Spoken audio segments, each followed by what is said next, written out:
Welcome to EntreProgrammers Podcast, the podcast for developreneurs, the podcast where you get to be a fly on the wall listening to real conversations of three developers trying to tackle the challenges they face as entrepreneurs. Hey, what's up? John Sonmez here. Just want to take a second to thank one of the sponsors for this episode of EntreProgrammers, DigitalOcean. So I've talked about DigitalOcean a lot before on the show, and that's because they're just such an awesome company. I use them to host all of my websites, basically simpleprogrammer.com, which gets around 200,000 page views a month, runs on there, super smooth. Get Up and Code runs on there. The EntreProgrammers podcast that you're listening to right now, we use DigitalOcean for that. I use it for just about everything, and it's such a good deal. You know, as far as hosting goes, right, if you're going to run your own Linux server and do your own web hosting at $5 a month, which is the starting plan for DigitalOcean, you just really can't beat that. It's crazy. And when you do need something super powerful, DigitalOcean comes through for you as well, and it's so easy to scale up to that. I started out on Simple Programmer with a $10 a month box, and I was even able with that to get 100,000 page views a month without much of a problem. But when I wanted to scale up, all I had to do was bring the server down, expand the size, go up to the higher size droplet, and bam, I was up there, and I've expanded it a couple of times since then. So DigitalOcean, definitely awesome company. I would definitely recommend that you check it out if you have any idea of creating a website online, or you want to have your own Linux server to be able to do whatever it is that you want to do, some development or put out a production app. There's a ton of great things that you can do with DigitalOcean. Go to DigitalOcean.com and use the code EntreProgrammers to get a $10 credit. So DigitalOcean.com, EntreProgrammers is your code, and you get $10 credit, good for basically 2 months at a $5 box, so you can check it out. We're live. All right. Still says off air for me. Oh, you bum. Get with the times. Oh, there it goes. There we go.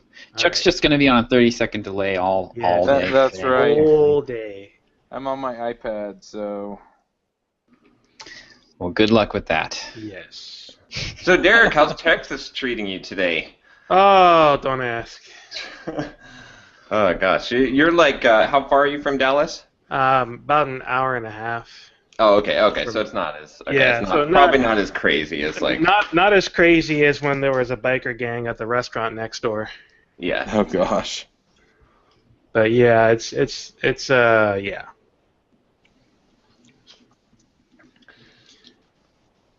Well, that killed the mood. Yeah, you think? Holy cow. So I should probably report on some things that we talked about last week. Yeah, do it. Yeah. Yeah. So, so I had me a little chat with Mandy on Friday, and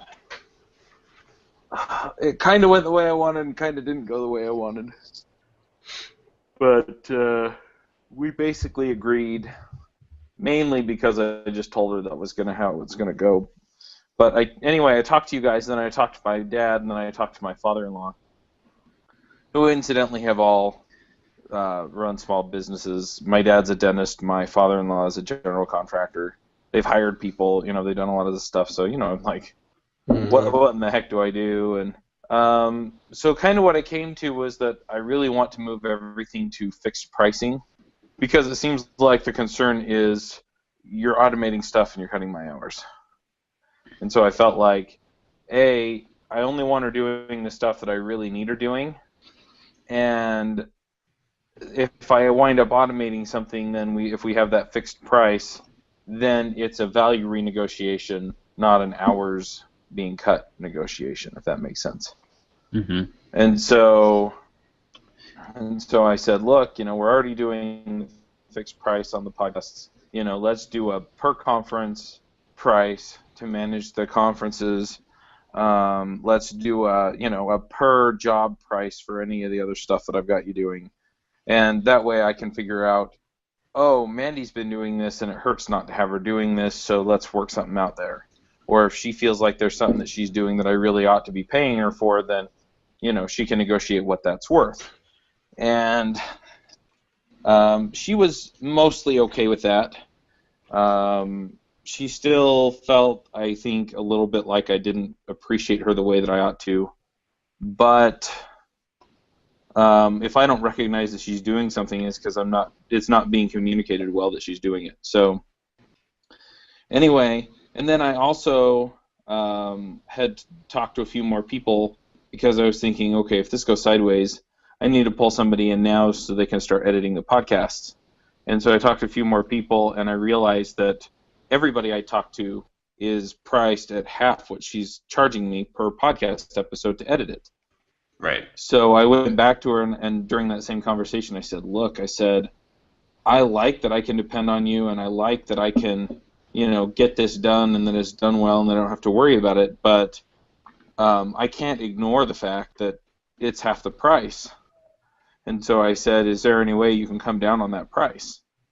And she just told me unequivocally no. So I've talked to a few friends here.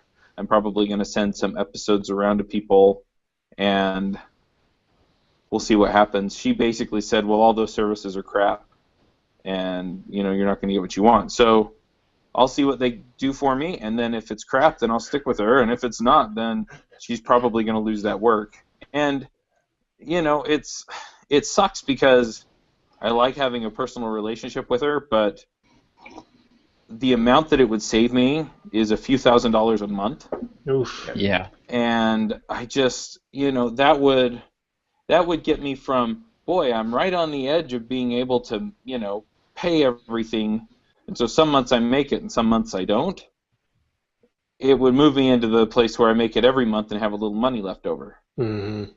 So, which is, yeah, and, a good and place that's to huge. be. Well, yeah, and then if I have money left over, then I can invest it in other ventures and see if I can, get more people to sign up for conferences by marketing them differently, or pay somebody to help me get my funnel tightened up around webinars or videos or whatever.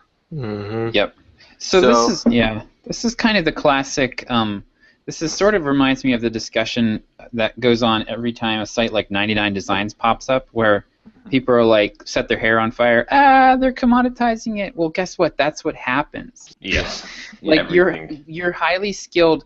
Something that you're doing that requires a lot of skill now, 5 years from now, will be a commodity, and you're gonna have the goalposts move, and that's just what happens. Yep. Exactly. So what I was paying her 4 years ago, or 3 years ago, whenever she last raised her rates on me, was totally worth it, because she was the only person I could really find who would do that good a job. But the more people I'm talking to, and I actually know several of these people from past podcast conferences and some of the podcasting groups I've been in, because some of the companies are run by podcasters. Yeah. Mm-hmm. So my buddy Daryl Darnell is downstairs promoting his podcast editing services. And he actually said, yeah, this is our price, but I'll give you a bulk rate because you have 5 shows. Right, yeah. Mm-hmm. I ran into Eric, who edits this podcast. He's here at the booth for Podfly, which edits podcasts. And then, you've got Podcast Motor, who isn't here, and I don't understand why. But there are 1 or 2 other companies run by people I know or used by people I know who do this job, and they do it for that price. And what they list as their services is exactly what I'm paying Mandy for at that fixed rate. Right. So, she's on vacation now, and I think we're going to have another discussion over this when she gets back. But it turns out that, I have to do this. And where I really came to was that as much as I want to have a good relationship with Mandy, that money changes the relationship I have with my family. Mm-hmm. And if I'm not worrying about cash flow, then I can be worrying about where are we going to go fishing this weekend, if that makes any sense. No, it totally does. So, if it feels almost like I have to pick between making Mandy happy or taking care of my family, and then it's not a decision. Well, yeah. So, Yep. I feel like I need to take you over to a women's shelter, an abused women's shelter after that, because it sounds like that same conversation. Oh, where are you going to find someone who those other they're no good. Those other guys, no one will love you like I do, baby. You know what I mean? Like, I don't know. I really don't like that response of that. Those other services suck. That to me is like, okay, well, I don't know. I honestly, Chuck, at this point, I don't think that I think you need to like replace entirely. I don't think that this is a viable relationship in my mind because it's so soured at this point in my mind. Yeah. Like I don't know. Like you can obviously find someone that's cheaper for the podcast, obviously transition things, but you shouldn't be in the situation where you're feeling guilty. Like it's your business, it's your livelihood, your asset, your income on the line here, and you should be able to you shouldn't have to worry about what someone's feelings are on the situation. Yeah. You know what I'm saying? Like I don't know. So you're saying this, but the thing is that in the conversation, I basically took everything off her plate except for helping organize the conferences and the podcasts.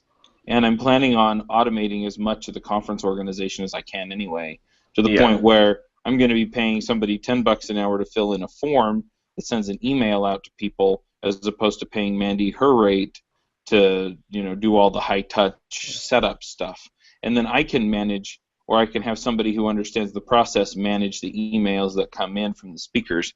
But those are so few and far between. I think the most hand-holding I've had to do is Dave Thomas, and we're just working out the details because he wants to do something a little bit different with his talk at Newbies Remote Conf.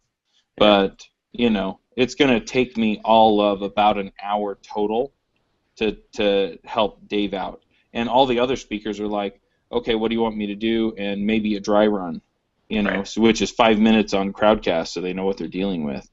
So you're basically already there, almost. Like, I'm pretty much there. And it's, I'm sad that it's kind of going this way, but it's kind of interesting, too, because if I hadn't been pushed on this issue in the first place, I wouldn't have even been looking at what rates were for podcast editing. I would have just kept going where I was going.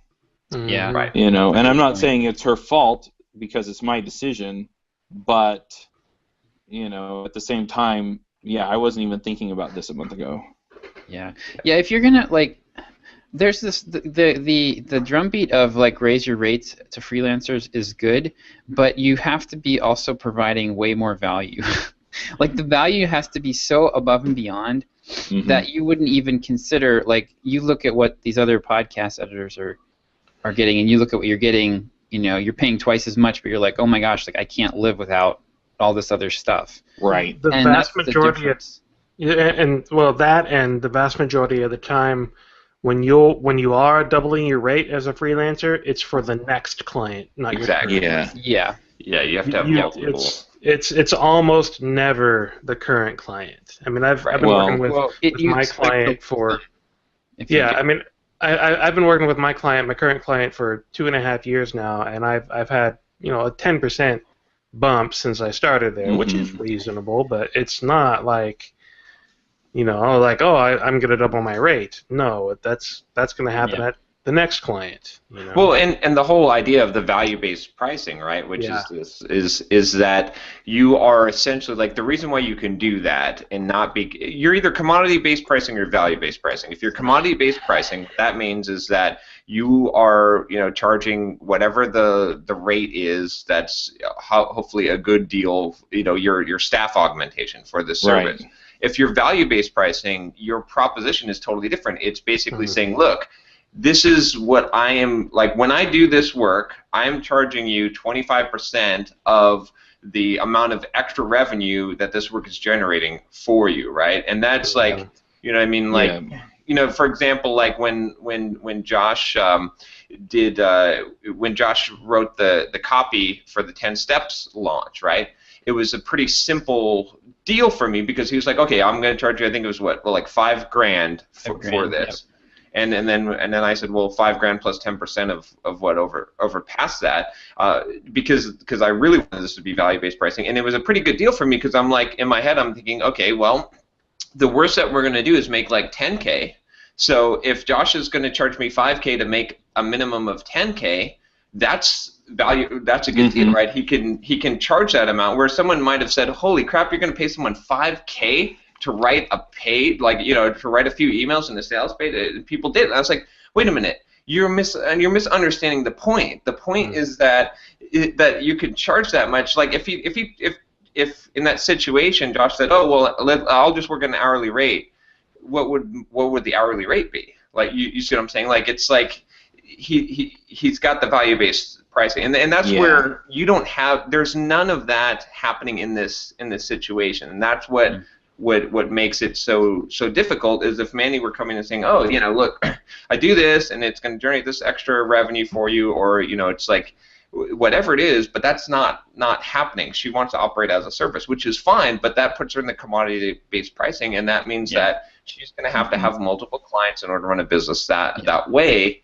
You know, and that's and that you're going to eventually going to find, you know, that there's going to be competitors, and you're going to have to make the decision based on that. So, well, the other thing is that the reasons that I have for sticking with her are that we've been together a long time, and I know what I'm getting. Again, you got to put your right. Yeah, but what I'm shelter. saying, no, but what I'm saying is it's that versus, for example, if she had said, look for because I'm paying her $1,000 a month or a week to do 5 shows, and if she had come to me and said, yeah, that $1,000 a week gets you these things on the list, which are the same things on the list for all of these other services, plus I'll line up your guests, plus I'll do all this other stuff, plus I'll line up all these, you know, so then I'm looking at it and I'm going, oh, so I don't even have to worry about anything, right? So there's this differentiation between what she's offering and what these other folks are offering. That, you know, then it's a different conversation, right? Then it's okay. Well, you cost twice as much, but you're cutting my workload down by half. So you know, thumbs up. Right. But you know, if she's not willing to negotiate either on features or on price, and all things being equal, the other folks are half the price. You know, what do I have? Yeah, and it doesn't, like, just because the price is half as much does not necessarily mean the quality is going to be half either, because they could have people that are like audio engineers that are working for $3 an hour that are spending 20 hours to edit a 1-hour podcast, and it still ends up being cheaper. Well, the other thing is that I'm not saying I'm moving over there because they're cheaper. I'm saying I'm going to give them a chance to prove that I should. Right. Right? Exactly. So if I send it over there and I get something back that I can't live with, then I'm not moving. Yeah. But, you know, pretty dangerous position to put yourself in as a vendor. but like, at half the price, you know, I can't afford not to give them a shot, because if they are good enough and it saves me that much every month, then, you know, it's something that I feel like as a responsible business owner and a dad and a husband, I feel like I need to do, because it gives me opportunities to do other things that are important. When you're in a commodity market like that, your quality doesn't have to be twice as good to double your price. It has to be more like 10x. Right. Yeah. Like, because I mean, even if the quality, you know, even if there's a few more or, you know, the editing's not quite as tight, like, how many people are really going to notice? Yeah. See, the value-based way that would work, I think, in this market would be to say, here's what I do. I come in and I take your podcast and I increase its viewership by its listenership by, you know, X% by applying these marketing techniques. I'll take over the editing. I'll take over all your stuff. All you gotta do is show up and record. I take care of the rest, and I grow your podcast. I grow the revenue, and I get you sponsors lined up. Right? That's a value based, because then it's like, okay, well, the more that you work, the more money I make. Cool. Work a lot, right? Charge me a lot, work a lot, right? You know what I mean? Then you can charge, you know, $10,000 a month, or what, you know, because you're making so much, you're clearing. The more you work, and it's going to have to be at that level. It's never going to be that's never a proposition for editing and providing show notes, like, because that doesn't have a direct, like, that's it's a cost center, really. Yeah. It doesn't directly cause growth. It's a cost savings measure, which has a different value proposition, because she is saving you your time, and your time is more likely more valuable because of you being the one running the business. So if you wanted to look at value-based pricing for a cost savings effort, well, how much time is she saving you each week? 10, 20 hours, all right. 10, 20 hours of your time at your hourly rate. What's that come out to, and what percentage of that can you live with paying her? That's the value-based proposition for cost savings. Well, but the problem with that is it puts it squarely in a commodity market. Yeah, it does. It absolutely does. On that, there's nothing unique that makes it So that's where it's and it's, again, like I said, I mean, sometimes I'm coming off a little bit harsh, but it's nothing personal. It's nothing. It's just that you've now encountered the situation, and it's not, and you've got to deal with it as a business owner and realize that you've got costs, and they're fixed costs, and if you can reduce fixed costs that are like Josh said, that there are those what word did you use, like cost centers? And you got to do it as a business owner. So Chuck, I would totally be feeling the same way. So well, all that said, it's the right decision for all the right reasons, but there's still people involved, and they're people that I care about. Mandy in particular. So it's I'm not callously saying, well, I'm never going to talk to her again because no, it's not that. It's just where I'm at and what I want to get done. I can go that much further because I have changed the equation in my business, and at the same time, I want to remain friends with her, and I think she's a great person. I think any company that does hire her is lucky to have her. It's just that what I need and what I can get, what I can wind up paying for what I need, at least I think, it moves her out of the picture, unfortunately. Right. Well, and it's also, there's the other benefit to you is it's kind of like the whole microservices thing versus the monorail, right? Like like Mandy's kind of a monorail right now. She's like doing everything for you, and if you've got dedicated businesses that are specialized, that handle little facets of your business, you're a lot more flexible. And with your business in particular too, this is one of those things where this is your wheelhouse. This is like, so you really need to have the direct control over the process and the contractors that are doing this. This isn't something that, at this point, I mean, when you first started, I think you could outsource this and say, okay, but at this point, it doesn't make sense because you're huge. I mean, now you're a huge podcast network, and having the cost savings are multiplied. It's not like you have one or two podcasts. It's multiplied across them. The efficiency, the process, all of those things are multiplied by a factor of, what is it? How many podcasts you have? Yeah. Right. That's why it's a $2,000 or $2,500 discussion and not a few $100 discussion. Yeah. So I got to jump off here. I got to go hit the airport, but I'll probably be back on. I should be. The airport's not very far, so I'll see you guys in a bit. All right. Cool. See you. Yeah. But podcast movement's been terrific. It's been awesome. Where is it at? Chicago. Yeah. Sweet. Last year it was in Fort Worth, and the year before that it was in Dallas. So. Nice. Who hosts that? Is it so Jared Beasley and Dan Franks are the two guys that put it together. Okay.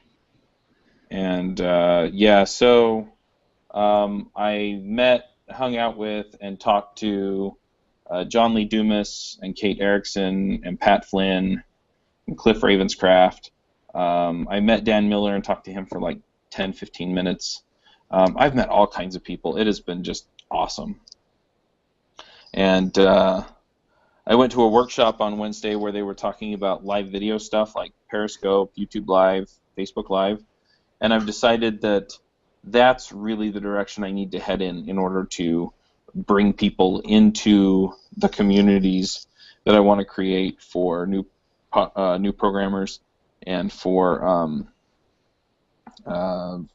people trying to find developers, hiring managers.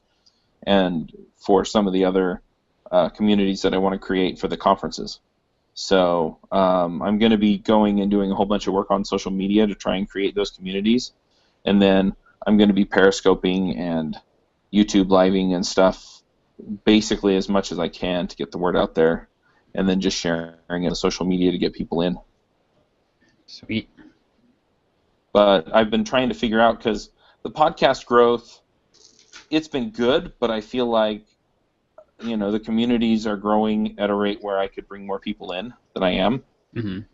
And I feel like this is where a lot of the newer, younger people are at, where they're on, you know, they're watching videos, they're on Snapchat, and so if I can get out there and just talk about code, talk about life, talk about podcasting, talk about whatever it is that I'm doing, so people get that connection with me and I get that connection with them, and then, you know, I can just say, hey, well, we've got a community about this, or I've got an email course about this, or I'm doing a webinar about this, then I can get people into that funnel. And I think that'll pay off. How does YouTube Live work? Does that go out to your subscribers then? Or it goes into your channel. Okay. People can come watch it live. YouTube Live and Google Hangouts are basically the same thing. Yeah, if YouTube Live, the homepage of your channel will be the live video, and you'll still have your other playlists and stuff listed, but the usual intro video and other things that you have will be gone, and it'll be your live stream right there on the channel. Yeah. Okay. So yeah, I think for right now I'm going to focus on Periscope and Snapchat, and then I will post the videos to YouTube and Facebook. But I'm planning on trying out those other channels and seeing if I can, you know, if I get more engagement or different kinds of engagement with those. The other thing that I'm thinking about doing is, so I just bought an iPad Pro, which Nice. I totally love. And I have an iPad I've been thinking mini. about upgrading my 4th gen to the smaller size iPad Pro. That's what I got, and it's nice. I can actually sit it on my lap in a conference talk and take notes. Nice. And I got the Apple Pencil, and I need to just go in and see if there's a way for me to handwrite my notes and then have it translated into actual text. In other words, is the computer smart enough to read my handwriting? It should be. I think you can do it. I just haven't looked into how to do it, and I to somebody to basically transcribe it. So Right. Yeah. but anyway, so I've thought about just doing some setup so that I have Periscope on this one, I've got YouTube Live on the other one, and Facebook Live on the other one, and then I just hurry and hit start on all of them, and then stand back and go, "Hi, everybody," and just see if that works. Or if it's a total disaster, you know, at the end where I'm going, hey, turn off this one, then turn off that one, then. Nice. All right. Next product for Chuck to build will be the equivalent of that all-in-one multiple broadcast from The Office, except it'll be, instead of texting, paging you, and emailing you and calling you, it'll be broadcast to YouTube Live, Facebook Live, Periscope, Snapchat, Vine, and just hit record once and broadcast everywhere. As soon as that gets figured out, that will be the day that people abandon all of those social media. The live video stuff. Pretty much. Yeah. So, yeah, I think basically it's like people migrate away from. Basically, as soon as marketers figure out how to take advantage of the tools, people start to migrate away from them. Well, my thing is what I want to do is I want to have a conversation with people. Yeah. But I don't want to waste the conversation by just talking about something and then getting off. If I'm talking to people, I want them to do something. I want them to go out and have some kind of difference made in their life. So, you know, it's, okay, well, go check out the webinar because I feel like it'll help you out, or go check out the email course because I feel like it'll help you out. And ultimately, I feel like then moving a lot of this into digital products. I'm doing the digital products, yes, to make money, but it's also, I feel, a more effective way to help people and to give them an incentive to get their money's worth out of the product. And so it's like, look, here's a curated set of stuff. It has real value. I appreciate you giving me some money, but, go make your life better with it. Yeah, and people are much more likely to take action on it if they've got skin in it. Absolutely. Yep. If you give away everything that you make, I mean, you could literally give away the most valuable piece of advice that anybody's ever heard, and people won't take it seriously because they put nothing into receiving it. There's no skin in the game, like Josh said. People are far more likely to invest strongly in using the information if you charge, what it's worth and the value that it can create for them. Yeah. And then the other thing that I picked up here that I'm going to do is I'm going to pay somebody to go back through all of the podcast episodes. I'm probably going to start with JavaScript Jabber or Ruby Rogues. I may do it with iPhreaks because I feel like iPhreaks has the most room to grow. But anyway, I'm going to pay somebody to go back through and tag all of the episodes in WordPress. And then I'm also going to, because I want them to listen to it and then tag it, but I also want them to extract at least 2 or 3 quotes from each episode and put them into Edgar. Oh, and that way I can rotate through them. And so it's, this particular panelist said this thing, smart, funny, whatever, on this episode of iPhreaks. Go check it out. And then I'm going to see if I can drive some traffic back to those episodes. Yeah, that's good. And, so I'm going to be a little bit more prolific on social media. I'm going to try and tweet more, too. Just share where I'm at and what I'm doing. And the same thing on Facebook. And, I'm hoping that I can raise a little bit of awareness there. And then I can get people going back to the show. But yeah, I've got a ton of ideas, and I've met so many great people, and I'm just so excited to go back and do it all. And I know that I can't do it all, but I'm going to do it all anyway. Do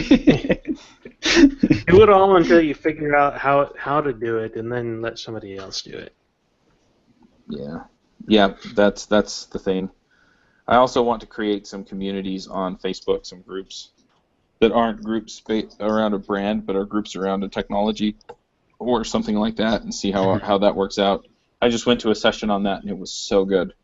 And I think rather than offering the JavaScript Jabber group, where we all have in common that we like the show, it's a group about, helping people understand JavaScript or helping people, write better Rails or whatever. And I think those groups are the groups that are really going to, get their nose up and take off.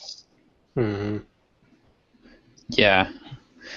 Our the Simple Programmer group has been going pretty well. We've got about 180-ish people in it, and that's enough so that it's got some momentum, and we're getting multiple posts a day, and nice, lots of good discussion. Yeah, so there's definitely, I don't know what the tipping point is, but yeah, I think probably somewhere in like the 100+ range.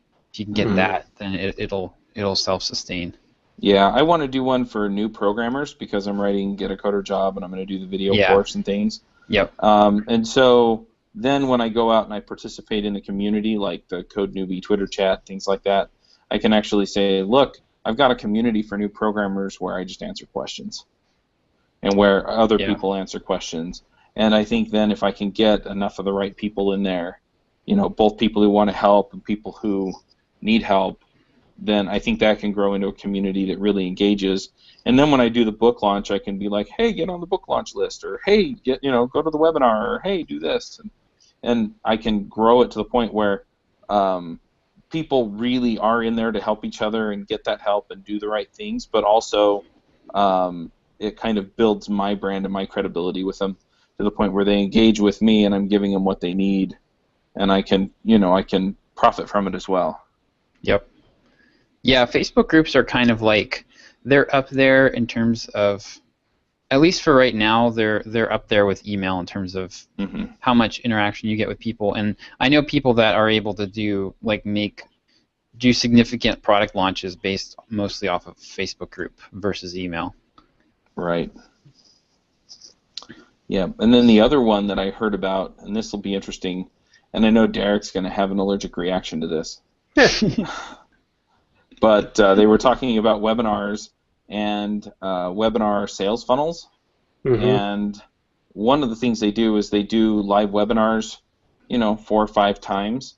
And then what they do is they record it and they put it on what's called a streaming webinar. Right. And so what it is it's, hey, go sign up for the webinar. Mm-hmm. So the people go and they log into the webinar, but the webinar is pre-recorded. And, it has a chat room and everything, so the people in there can chat. And it just emails you the chat logs, and it has a Q&A box that people can put stuff in. And then basically for the Q&A section, you ask the commonly asked questions, and then all the questions that people put into the chat box get emailed to you, and then at the end you say, we're out of time for Q&A. If you didn't get your question answered, then it will go into our, we'll get back to you with an answer.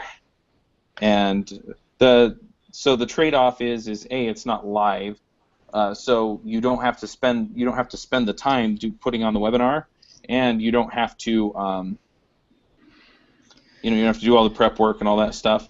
The flip side is that you don't get that engagement every time. Mm-hmm. But the other thing is that you can put on these streaming webinars when at times when you're not awake. So like if it's a better time for people in Australia at 2 a.m. where you live, then you can offer that to them. Right. And and then you just have to carefully not mention that it's not live, that it's live. You don't tell them it's live. Right. I forget what tool. My copywriting mentor was actually using this for his product, and he was getting like a 60% show up rate on the webinars because basically he was running Facebook ads, and they were saying, today, class starts in 15 minutes, and they go and sign up for it. And then there'd be like a countdown timer, and it would basically wait for 15 minutes, and then it would just roll right into the webinar. And because the problem is when you do them, the typical way is you run ads for a week, and you get 500 people signed up, and then webinar day comes, and 50 of them show up. Right. Mm-hmm. And so you get 10 to 20% show up rate.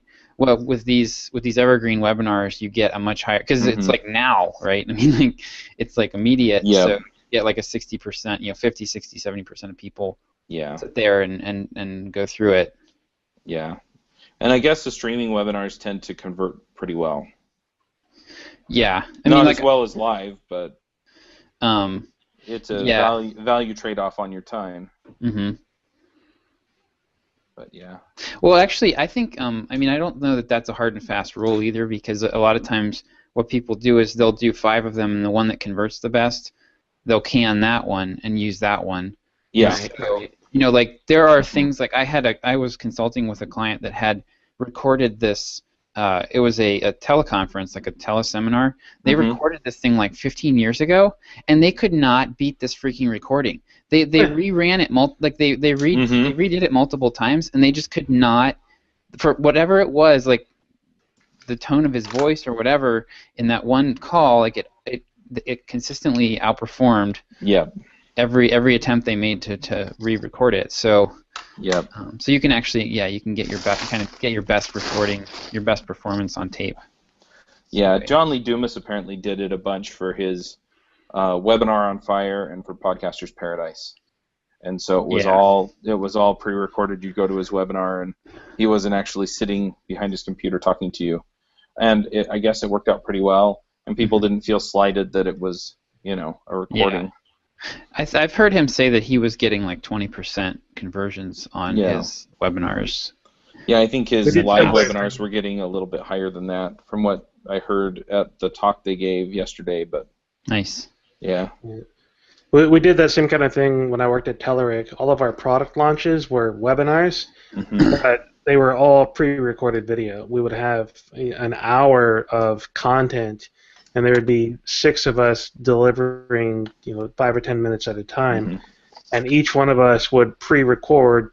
We would sit down, sprout about what we were going to do, hit record, do the whole thing live, quote, quote, live, hit stop, and then send our video over to whoever compiled the whole thing, and they would run the whole compiled thing as if it were a live video. Yeah. So there would be planned transitions, what our boss would say to transition to who, and what we would say to transition back to him. So it all made sense, and it felt like it was live. But when we actually played the launch, the webinar for the launch, it would be the pre-recorded video, and then at the very end of it, the Q&A would be live. We would have our manager would turn his mic on and answer questions live. Nice. But then the rest of us were doing Q&A from the Q&A box, text-based Q&A during the webinar. Nice. So that worked out pretty well for that company and for us doing that. It would still put a bit of a damper on your ability to do it at 2 a.m. time, but it was a pretty good hybrid between the two. Yeah, makes sense. So I have one more thing I want to share. When I was packing up to come, I realized that I was out of business cards, and I was talking to some guys that I know here, and one of them suggested that I buy a deck of playing cards. Nice. Oh, cool. And so I bought a deck of playing cards, and then he's like, yeah, so when you hand out a playing card, you just write your information on it. Right. And so I was trying with a regular ballpoint pen. Didn't work very well. So I just got a Sharpie pen. Nice. Works great. Yeah. So anyway, I've been handing out playing cards all week. It'd be even better in Vegas. I know, right? But yeah. So Speaking of cards, so I got my actual thank you cards in that I ordered from Vistaprint, and they turned out pretty darn phenomenal. They look good. Nice. Yeah. I need to order some like that. They are. They're pretty slick. They're easy to write on. They're nice and thick, real thick paper stock that I ordered these things on. I got envelopes with them to go with them, and then I have stickers that I got from Sticker Mule a couple years ago. Same logo and everything. Oh, nice. I've sent out 2 or 3 of these actual cards already. One of them to Singapore, and another one to Atlanta. So that'll be fun. Hopefully, I'll get some positive responses with those. I need to figure out a better way to collect a mailing address for people, because right now I'm still having to email them and say, hey, I'd like to send you some swag. What's your mailing address? Yeah, I was going to ask 6 that. 6 out of 8 people that I've asked have responded saying, yeah, it'd be great. Hopefully it'll, if I can put together a little form on the website that makes it easier for people, then that'll be good. Yeah. Yeah. I got to step away for a second. I'll be right back. Cool. Okay.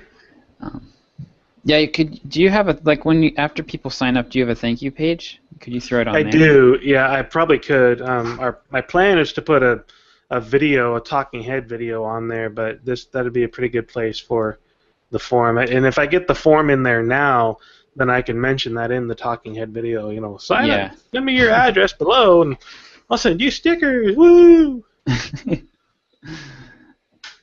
All that good stuff. Cool. Yeah, hopefully you won't get a return to sender. Yeah, I'm sure it'll happen eventually. Yeah. No big deal. Dude, you're creeping me out. Yes. This dude sent stuff to my house. He sent me a basket of pears. What the crap? Nice. Yes. So how are things with you and Mark? I'm curious what your agenda is to get the JavaScript, this stuff launched. The core of it is I've got 5 out of 6 of the emails done. The last email that you commented, where's the mention of the product, that's like the last thing I need to get into it. So that email I need to work on this afternoon. He is currently putting together the new campaign in Drip. I created the campaign, I created a broadcast, and I created a automation workflow.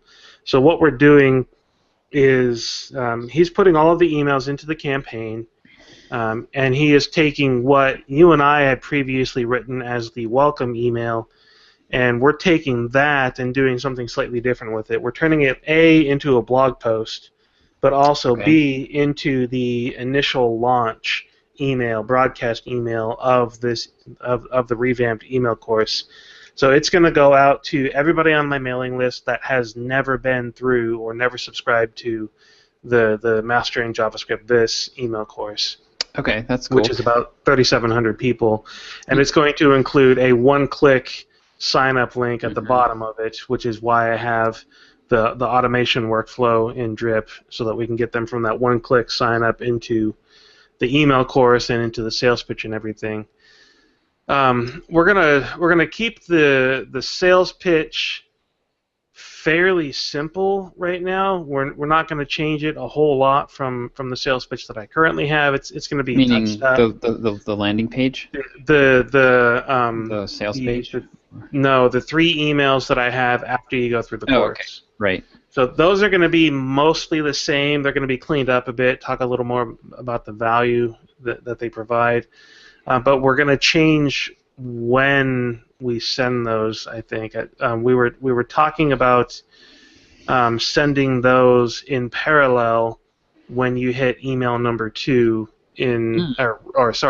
rule number 2 in the JS This course, and we're gonna try that as an experiment, I think, with the first relaunch, because these are already people that are warm or hot on my mailing list, because they're already subscribed, they already know who I am, they probably know what Watch Me Code is. So we're going to try and hit them fairly early. So they'll be getting 2 emails then. Yeah, for a couple of days they'll be getting 2 emails. That's they'll fine. get the regular email, and then a little bit later they'll be getting a second email in the same day. Okay. And that's going to be an experiment.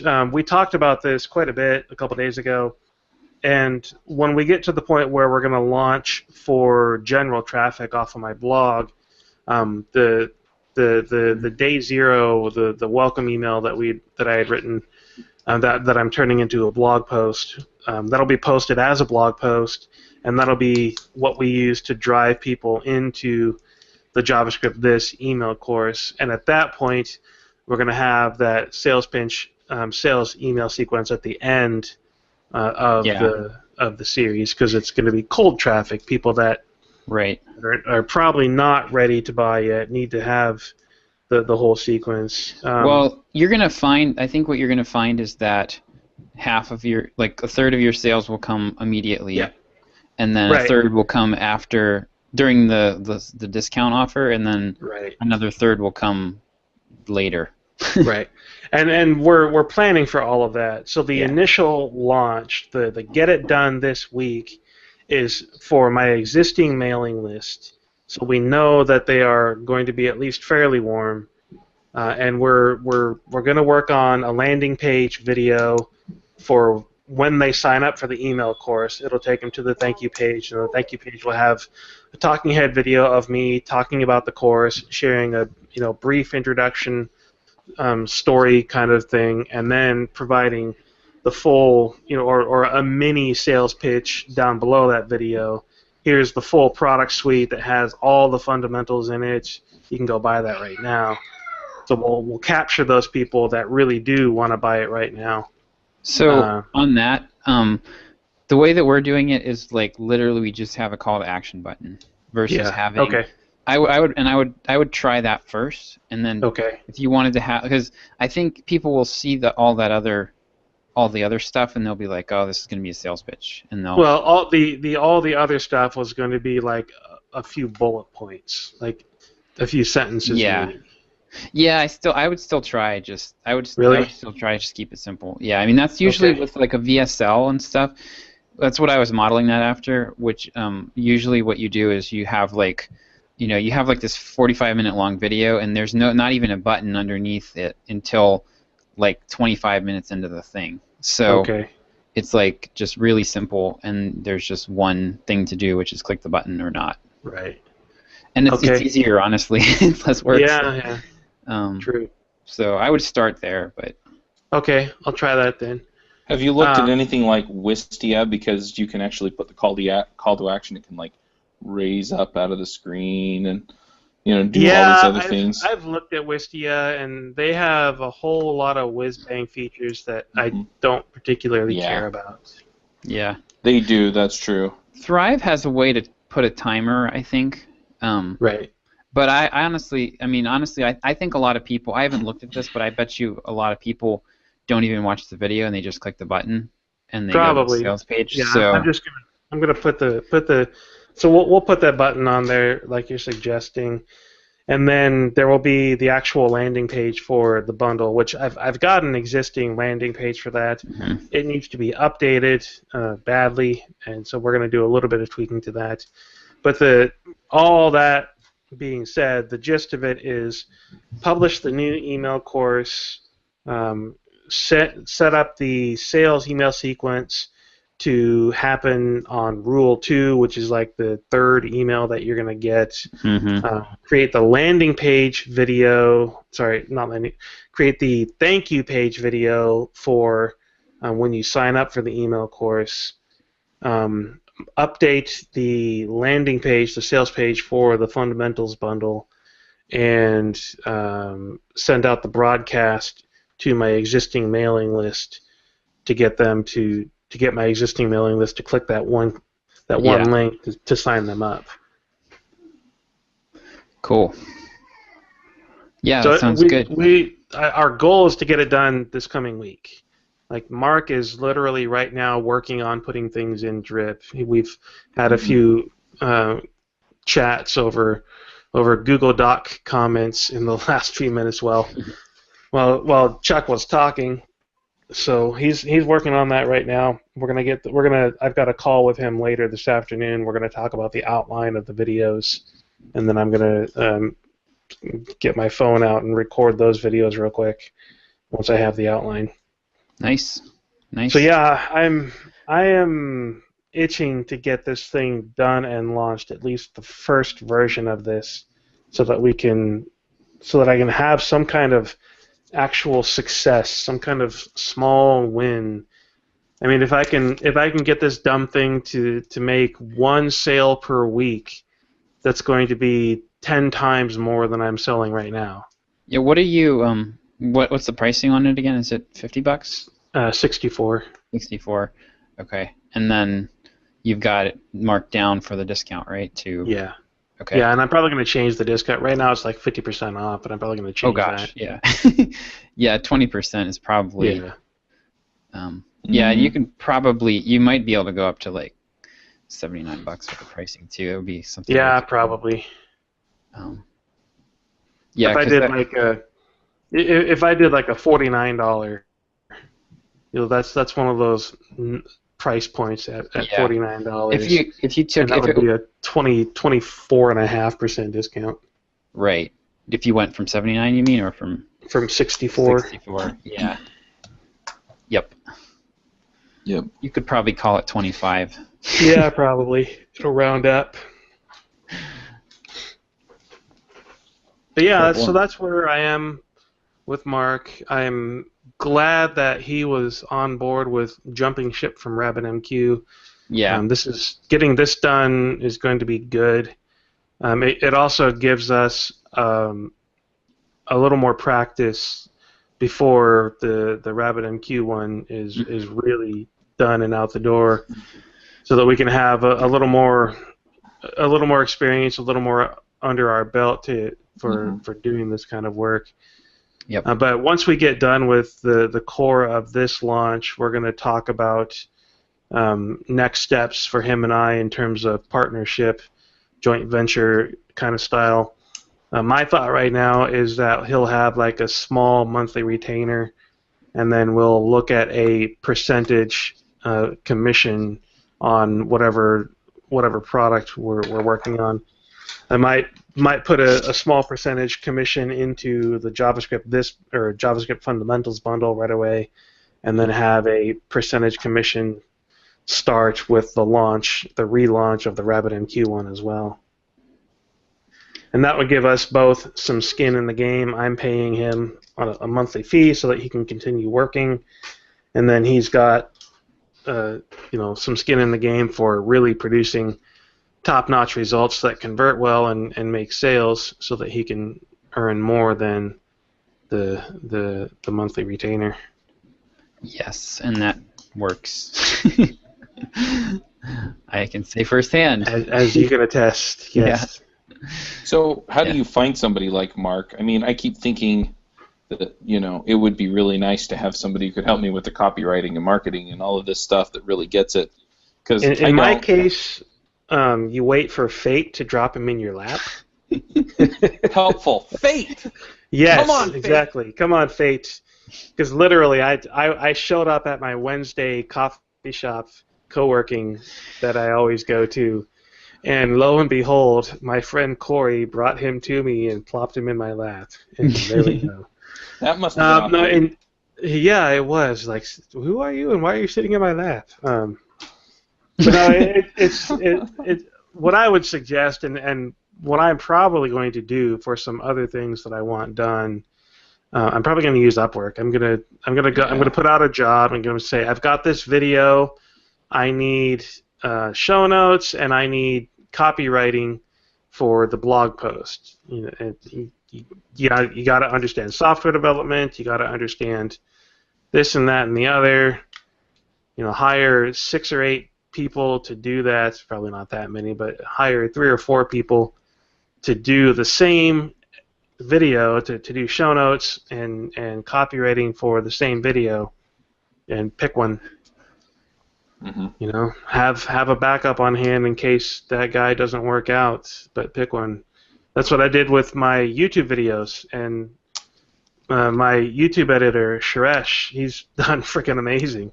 The guy, he's getting faster, he's doing better every time. We really like working together. He's in India, so the time zone difference is a little awkward.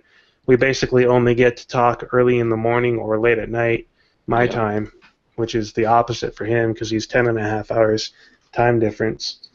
But then my second choice from all those... You're sideways, John. Hey, look, John joined us. There we go. So then my second choice out of that little experiment with Upwork, I hired him for a different project. He created a new motion graphics intro for my screencast for me, which I'm going to be using on a screencast that I just recorded this morning that's going to go up on YouTube. And so he produced that and got that done this week, and that turned out really well. So I'm pretty happy about all of that. It all seemed to have worked out pretty darn well for me. But in terms of you hiring a copywriter, marketer kind of person, I mean...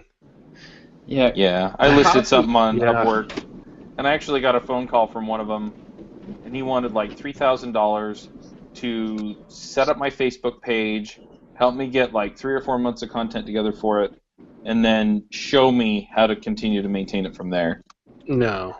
And you need somebody, for that kind of money, you need somebody to do all of that work. Yeah. Yeah, it's copy is going to be the toughest thing. I mean, that just tends to be.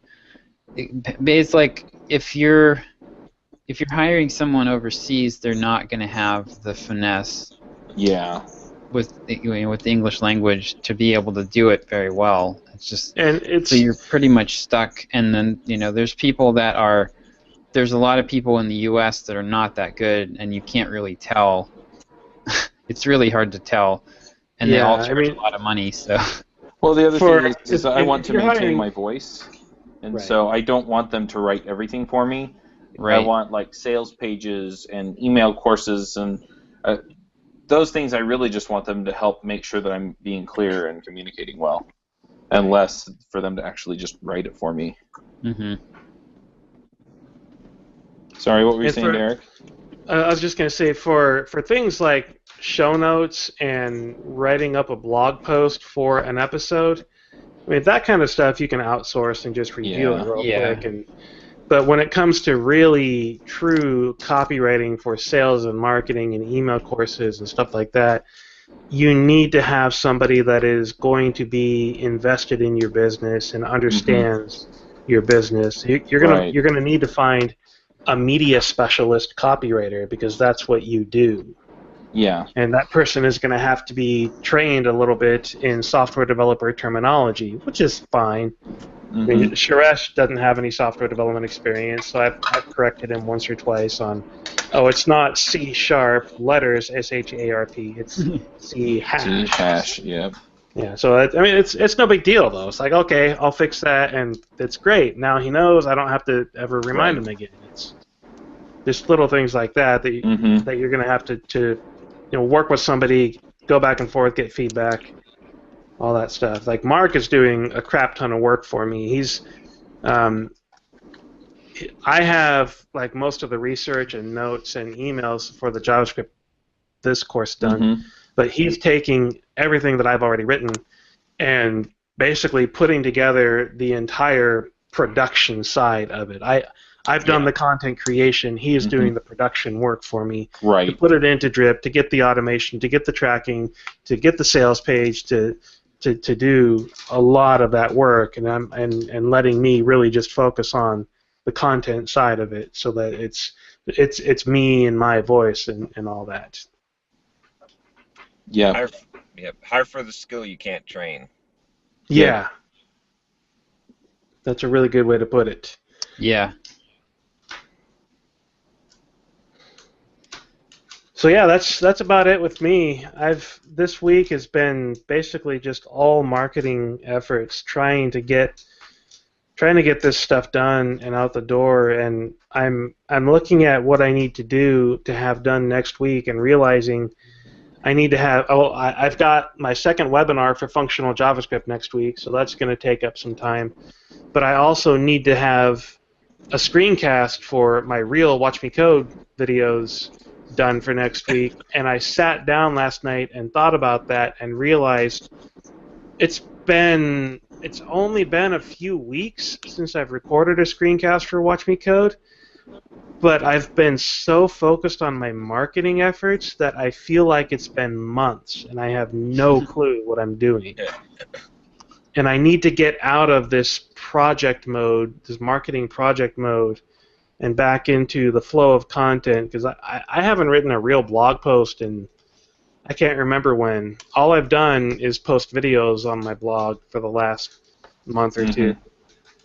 And I need to get some real blog posts in there again to continue that traffic.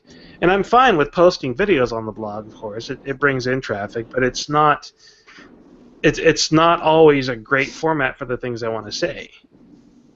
Yeah, I've been thinking about that too, and I think I'm going to be doing more of a mix, sort of like what you're doing.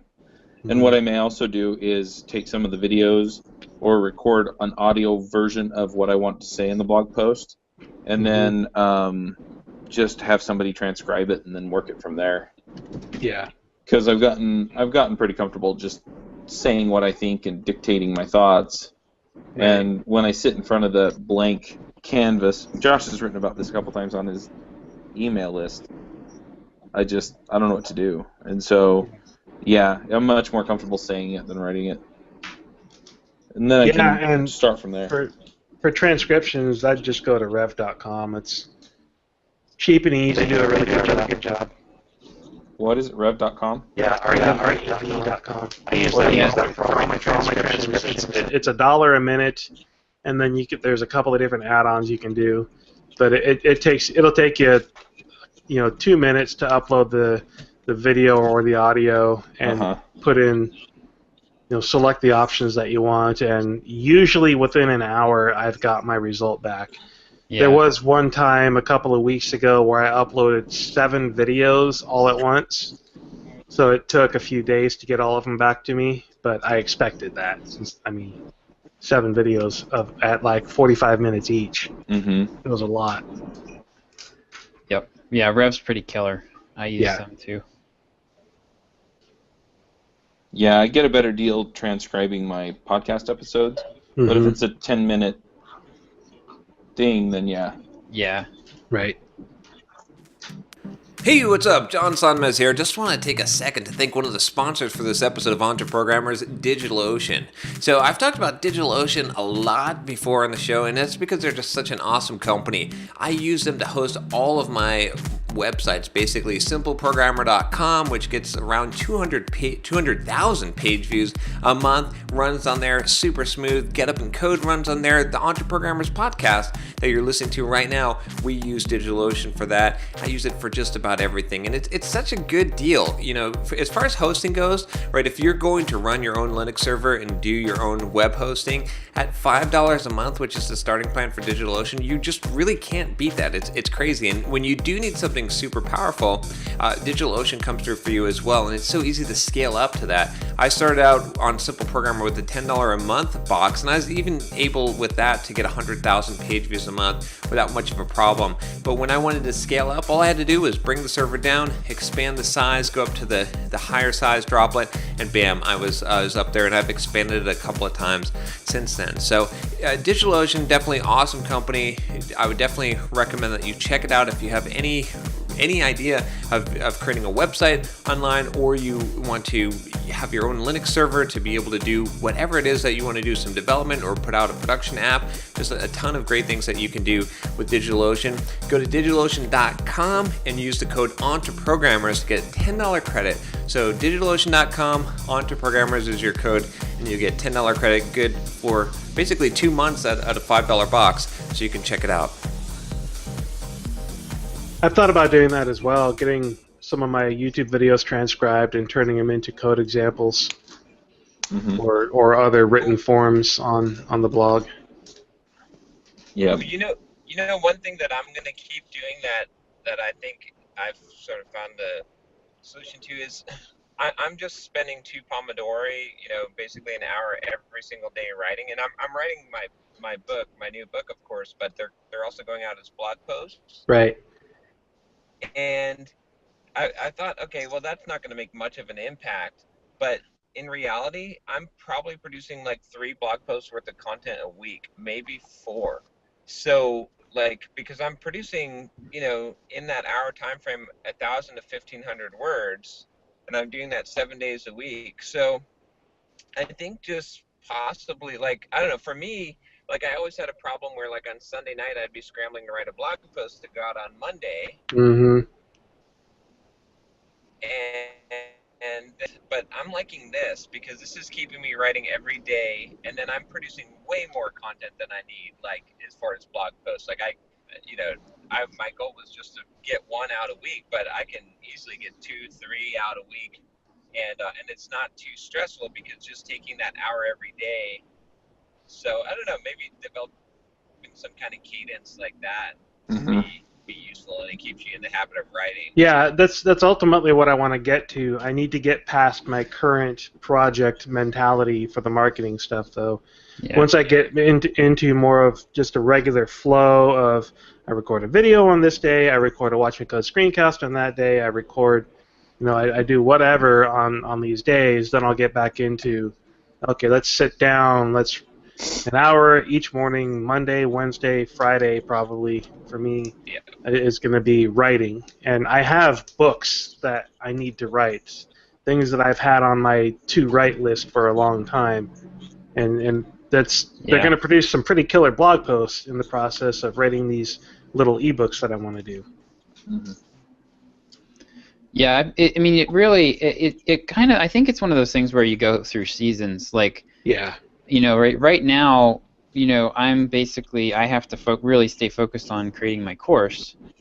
So, I'm not doing so much marketing. I'm actually not deliberately going out and looking for people to do joint venture partnerships with and stuff, because I could be, there's all the stuff that I know I could be doing right now to build my email list, but I just can't. I have to focus on getting a stupid product done. So, once I have that, it's then I'm done with it. Then I can go back into just drive traffic mode. Mm-hmm. Yeah. Yeah, I'm kind of in the similar position. I actually have 2 people that want work proposals from me. And, it's well, I'm kind of focused on these other things right now. Yep. And it's hard to say no because it's money. It's real money. Yeah.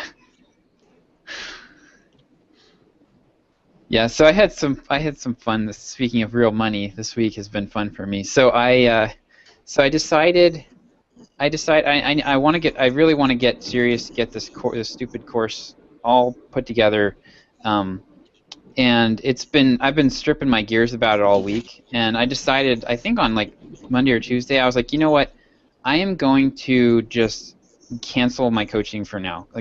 I had 2 coaching students that were, they'd come in at like my lowest price level, and they were real happy with what we were doing and everything. But I was just like, this is just taking. It's not like a huge amount of time, but it's just another thing on my plate, and it's like a big distraction. So I said, I emailed both of them. One of them's Kestrel, who's a listener here. I said, look, I'm putting this whole thing on ice for a while. I'm not going to do any more coaching, and so so that was like $500. Not a huge amount. That was like income that I lost, and then so that was cool. And then I was like, because I already have I have a small shortfall from what I've been bringing in, so I have savings that I've been kind of using, and then I got like a day or two later I got an email from John Fancher, who I've been working with Perry Marshall doing the emails, and he's like, well, we are reshuffling our email marketing stuff, and we're not going to be doing these nurturing emails anymore, so I will not be needing your help. It's like, awesome. So yes. So that was another. So now I'm down to just in the last week I've lost about $1,300 in. So now I have the tiger. The tiger is running behind me, as John. Yeah. I have got to get this product done. Because it's like I'm starting to chew through my savings a little bit too fast now. So that has been seriously stressing me out all week. It's going to be fine. I'm not really worried. But and actually, the part of the reason why we're chewing through our savings is because I have a big slice of money coming out automatically to go into investments, and another slice coming out that we're setting aside for giving. So actually, the way we do our giving right now, just because my income is not where it needs to be yet, is we're giving some to church, and then we're also taking the rest and we're setting it aside in a savings account, and then at the end of the year, like in December, we give away like a big chunk of money, which is really fun. I did that last year with the kids, and we were like going to all these different websites and like giving. Actually, my bank account got locked because we tried to give away too much money in a short period of time. But yeah, so we have that as a reserve if we really needed to tap into it. But yeah, I got to get this course done. So I'm still planning on launching it in September, early, like basically end of August. But yeah, so I've been stripping my gears about the format of it, and I think I finally was like, screw it, I am going to just do this the easiest way possible. So my original plan was I wanted to make it like a 4 to 6 week course that was done by email. So you'd sign up, and every day I'd give you like very specific instructions about what to do that day, and I'd teach you what you needed to know. But I realized that I was like not able to figure out how to sequence the information in such a way that I could parcel it out day to day and have you know enough to actually do anything useful. If that makes sense. Like typically the way these classes work is, I was thinking about it and I was like, okay, the way that these usually work is you've got like a webinar or something, you get like a big chunk of information and then you go act on it. And what I was trying to do was like break it up even more. To where you'd only get kind of like what you, because I really like Copy Hour. Copy Hour is fantastic, but Copy Hour is literally each day's assignment is completely atomic. You're just hand copying the ad, so there's no like real connection from day to day. And this, I'm like trying to walk people through this big long process to figuring out how to structure that over like 4 to 6 weeks was just killing me. So I'm like, screw it, I'm just going to teach it as like 7 modules. They're all going to be PDFs. It's going to be all written for now. And then I know what the bonuses are going to be. So I'm just going to like strip it down as much as possible. And even that's still a lot of work. But this week I was working on modules 1 and 2, and I have a ton of them written or drafted. And then I've got kind of like, I'm starting to outline the rest of it. So I feel like I'm finally starting to get some traction on it, but it's kind of brutal. I keep debating like whether I want to try to do this as like video, because John did this real estate course a couple weeks ago where he literally just sat down in one day, like did the whole thing. and it's like a 3-hour-long course. And so I was kind of thinking about trying to do that format, but I honestly think for me at this point that would probably be harder than writing it. And I also like I'm thinking that writing's probably best because it forces me to organize it. And since I'm planning to like revise this thing multiple times, and it's not going to be like I do it once and it's over. This is going to be like my flagship thing that I work on for the next several years. And so I'm thinking that writing it for now makes the most sense, and then later I could do an audio or video version when it's more baked, if that makes sense. But yeah, this is just, I'm really looking forward to getting this done. Yes. It is painful. This is the part of the process that I really hate, honestly. I hate product creation. Mm-hmm. Everybody hates product creation. They love they love making money, right? Yeah, the emails that say someone just bought. Yeah.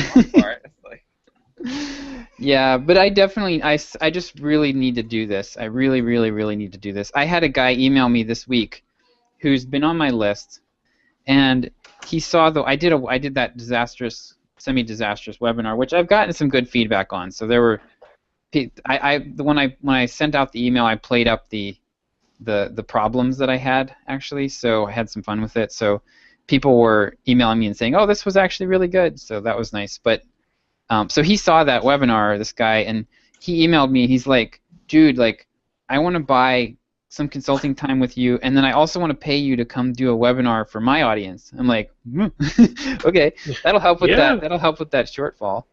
But yeah, so I really need to get this out there. Like people want this, and it'll be really exciting to finally have, a several $100 product that I can go out there and just sell.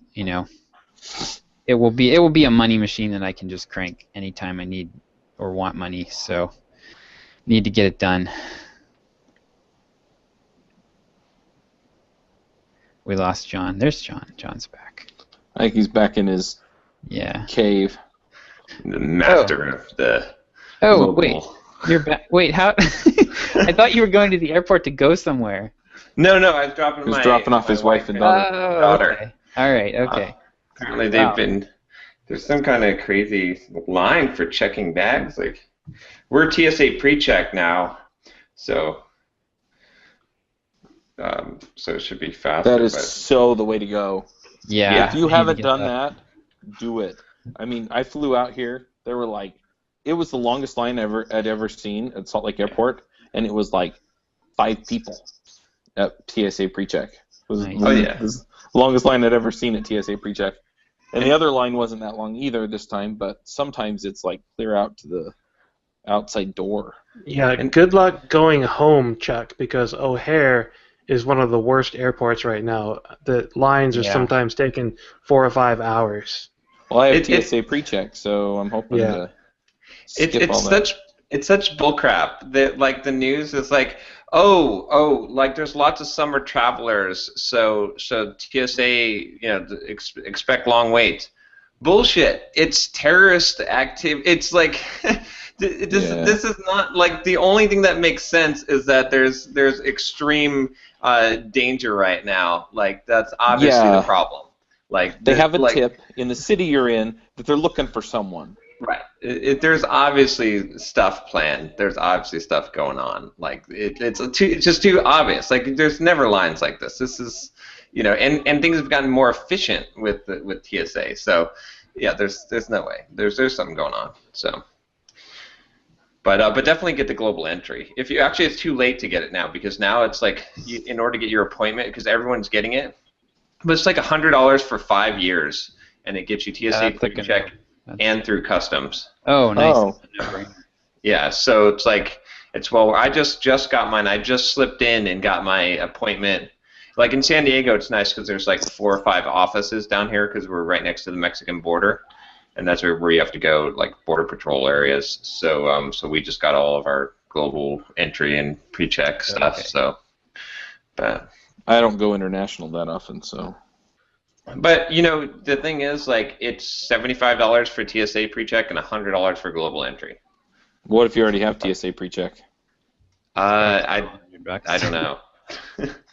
I don't think the government's not known for giving you discounts like that. Can I get a discount on my taxes while you're at it? Yeah. But yeah, they're going to San Francisco up to my wife's parents' house, and then I'm heading to Vegas on Sunday because I'm going to speak at that during the keynote for that Blackboard conference, and then I'll be meeting them up next week, and then we'll be flying to China. So it will be fun, and I'm bringing one bag to China, one carry-on bag. And did you get your Chromebook? I did. I got the Chromebook, and I have VPN service already that I purchased and have installed on the Chromebook and on the phones. I got a little MiFi router thing, but I was trying to put DDWRT or Open WRT on there, but I think it's a Hutu one. Like it doesn't look like it's gonna work out. So because I was hoping to put the VPN software directly on there, and then that would be cool. But I just put it on the individual devices, and I think that should be fine. So I should be able to get through the Great Firewall of China. How long are you in China? 3 weeks. So I have 2 pairs of shorts, 2 shirts, 3 pairs of underwear, and 2 socks, and that's it. So you should only need to do laundry once while you're there. Huh? Yes, exactly. But it's all travel stuff, right? It's merino wool, so most of the stuff you can wear multiple times, and then you can just wash it in the sink, or when you take a shower, you can just wash it and then hang it and it's dry. Just wear your clothes in the shower, John. Yeah, that's it. Get it all done. So right. Yeah. So my wife's parents, they're actually going to go with us to China, and they're freaking out because they called my wife and they're like, hey, what are you bringing to China? And she's like, 1 bag. Like, oh no, but what are you checking? Nothing. Carry on, 1 bag. Like, no, but what are you bringing to China? Like, for 3 weeks we're going to China. What are you bringing? 1 carry-on bag. My child, my husband, and 1 carry-on bag. Yeah. Like, what do you really need? You need some clothes, right? And a few toiletries, and that's it. Like, that's right. And then you buy a suitcase while you're there for the souvenirs that you're bringing back. Yeah, exactly. Yeah. So it'll be fun. It'll be real interesting. Yeah, I'll be holding down the fort while John's gone. So I'm expecting burn it to the ground. The servers to catch on fire. Yeah, it's going to be interesting. I'm not doing any. So every time Thrive updates Thrive themes, it takes their site down for the whole day, and John's spends 18 hours trying to figure out what's wrong with it. So I think I'm not going to apply any updates in WordPress while John's gone. Yeah. Because I'd rather not have to mess with it. Yeah, his videos now are going to be, hi, I'm John from IT. Exactly. So, yeah, on the simple, we're just about to click over 30,000 subscribers on YouTube. We're at 29,926. Nice. So that'll be a nice milestone, and almost 2 million views. I'm sitting at 909 subscribers with 97,000 views. So I'm about to hit a couple of milestones too. Woohoo! I have 5 subscribers. Awesome. So, all right. I started at 500 when I started doing these videos. Nice. 2 months ago, 3 months ago, whatever it was. It's good growth. And so almost doubled my YouTube subscriber count, and my views was at 75,000 previously. So the number of views hasn't skyrocketed, but it's steadily going up. I'm probably going to hit 100,000 views in the next month. And then I'll hit 1,000 subscribers in the next month as well, because I've added 200 and some odd subscribers in the last 30 days. Nice. Yeah, it's sort of an exponential growth pattern on YouTube, because as you have more subscribers, more people are likely to subscribe. YouTube puts your videos up higher in rankings and all that stuff. So, but yeah, it's pretty good growth. Yeah, 8,000 views in the last month, 200 subscribers in the last month. So it's pretty good. We did a pretty good job of spending our money at Simple Programmer last month. I looked at our accountant sent our bookkeeper sent the revenue report, and we made just over $20,000, and we spent like $19,000. Yeah, I think it was like $800 in profit. Yeah, $800 went into the kitty. I was pretty discouraged by that at first, and then I realized, okay, well, we sent $5,500 to lead pages. I mean drip.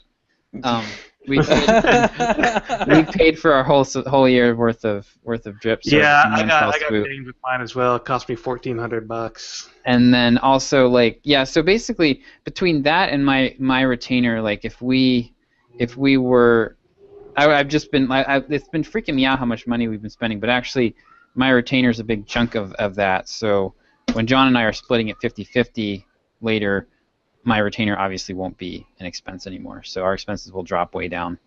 Right, exactly. Yeah.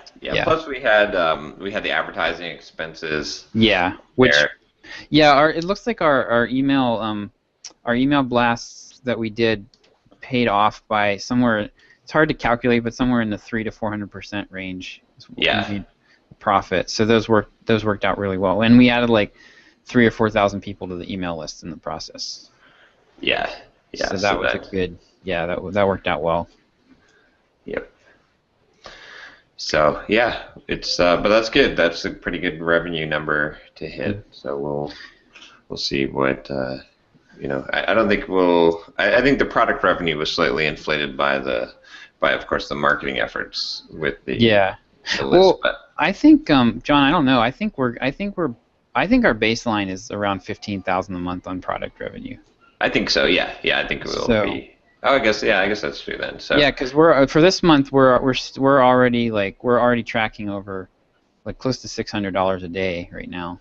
Yeah. I guess we're at like 4,000 something. So yeah. So that's good. Yep. We'll see. Yeah. So I really think that the May issues were all the SSL nonsense that was. So the only thing that makes any sense, because ever since things went back to normal, it's been like pretty consistent for the last 2 months. Mm-hmm. Yeah. So I got this week. I got something pretty cool working. I figured out, so in Google Analytics, I figured out how to, when people sign up for one of our email courses, I'm tagging them with a unique ID that ties back to drip. So I can actually see. We're going to be able to track customer lifetime value in Google Analytics accurately, and we're going to be able to see like how people are interacting, like when they buy based on when they subscribed to the email list, all in Google Analytics. So, oh wow! Yeah. Nice. Yeah, it was a pain. Yeah. But I figured it out. The pain in the butt thing is we're using Google Tag Manager, which is really, really cool, but it's also like this weird abstraction layer. Like Google Analytics is just editing the Google tag for the most part. You get a tag out of Google Analytics and then you can just add stuff to it. But with Google Tag Manager, they give you this GUI that you have to use, and so it's like you have to figure out how to translate the code. It's like you're reversing it from reverse engineering the code and figuring out how that has to look in the GUI, and it's a pain in the butt. But yeah, I'm really excited about it. It'll be pretty sweet. I've been digging into Google Analytics a lot over the last couple weeks, and we have our revenue tracking working pretty solid. I've got funnel tracking set up for all of our different sales funnels, and I can track, like I'm able to track the people that clicked through from this the mailings that we did and see how much we earned from those. So it's getting there. I really would like. I'm hoping that I'd love for Drip to make this, what I've got set up, make it much easier, and it wouldn't be it's something they could do if they wanted to. So I'm begging Rob for that. And now that they have the capital behind them to pay for that. Yep. I was sassing Tim Page from Lead Pages because he's been on Freelancer Show twice. Okay. And I've met him at this conference and the other podcasting conferences over the last few years. He's the guy that does their webinars. He does their podcast, Conversion Cast, and he's just kind of generally does a whole bunch of marketing for him. And I was like, so I said my new email list provider is Lead Pages, and he looked at me funny for a minute. He's like, oh, you use Drip. Yeah, it was funny. It was it's funny because like I complained on the show a couple weeks ago about Lead Pages not having Drip API integration support, and then like 2 days later they rolled it out, and then Rob emailed us. He's like, hey. Now that makes a little more sense why. Yeah. I think the Thrive update screwed us. Speaking of Drip support, so that Webinar Ninja thing, I emailed them and asked them, hey, are you ever going to put Drip support? I really need Drip support. Not on the plan for at least another year. Oh, wow. What? Yeah. I think that'll change with Lead Pages buying Drip, though. Yeah. I'm curious to see what happens with that, because that is it could pressure people like Thrive to add better support, or they could be like, you know what, that's helping our competitor. Yeah, we're not gonna. Yeah. It could go either way. I think it'll depend. I think if they get enough people asking for it, then. There's I'm looking at the one I'm the most interested in as far as webinars is Webinar Jam. They have out of the box they've got the single-click opt-in feature, which is to me is like a non-negotiable. Like I wouldn't want to have. I'm actually thinking like if I were to get Webinar Ninja, I think what I would do would be do these when I do like a joint venture. I'd send them the one-click Thrive opt-in and say, hey, send this out to your list, and I'll basically tell your list, click this link, and Josh will send you information about how to subscribe. And then I would send them, so I'd send them an email. I'd get the one-click opt-ins and then send them an email with the information about how to register for the webinar versus or possibly, I don't know, possibly, Webinar Ninja doesn't have Zapier support either, so. Not yet. They did say they were going to add that, quote, soon, but that didn't really give me any kind of reasonable timeline. Yeah, I think anymore, like the one-click opt-in is like a non-negotiable for me. I don't want to pay for a service that doesn't offer that. And Webinar Jam was like, you can get access for a year for $400, and it's got the one-click opt-in, so, and it's got drip support. Native, the other ones that they were talking about here were Easy Webinar, which I don't know anything about it. And then there was another presenter down there that was the product they were selling was all about live events. I can't remember what it's called, but it looked pretty darn interesting. And it'll actually work on like Zencaster, so, or at least it looks like it will. It's crazy how so many companies are jumping on this. It's such a ridiculous thing like this. Like it's going to collapse down to a few. Well, I mean, the webinar selling is going to stop working really, really soon too because too many people are doing it. It's like the new thing to do. I don't think it. I don't think it will because it's the closest thing that we have to online to like a face-to-face selling. So I think what makes it work is not that it's a tactic. What makes it work is the personal. I think what's going to happen is it'll be harder to get people onto webinars because it won't be as novel. Exactly. But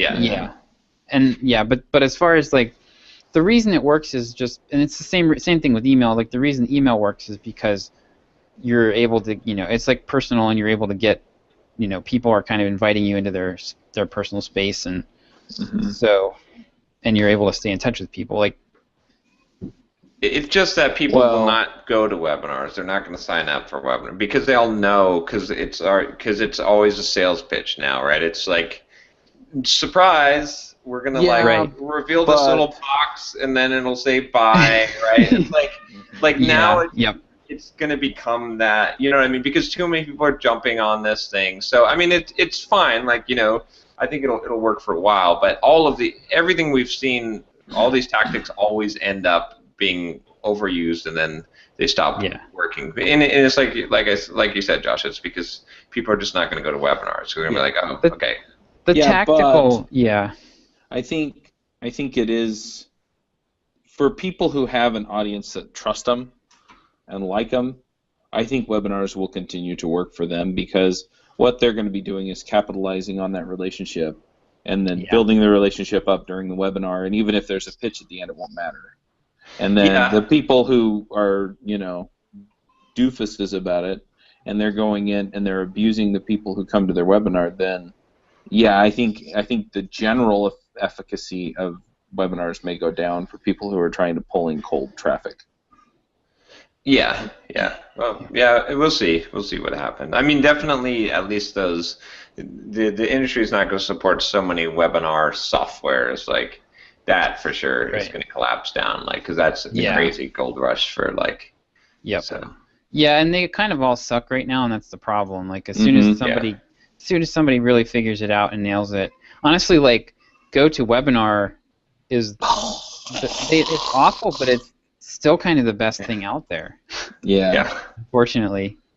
I actually, as much as I am mad at Webinar Ninja for a number of things, what they're doing with WebRTC will hands down be the winner. Yeah. In terms of technology, it probably won't be Webinar Ninja specifically, but the technology that they are using.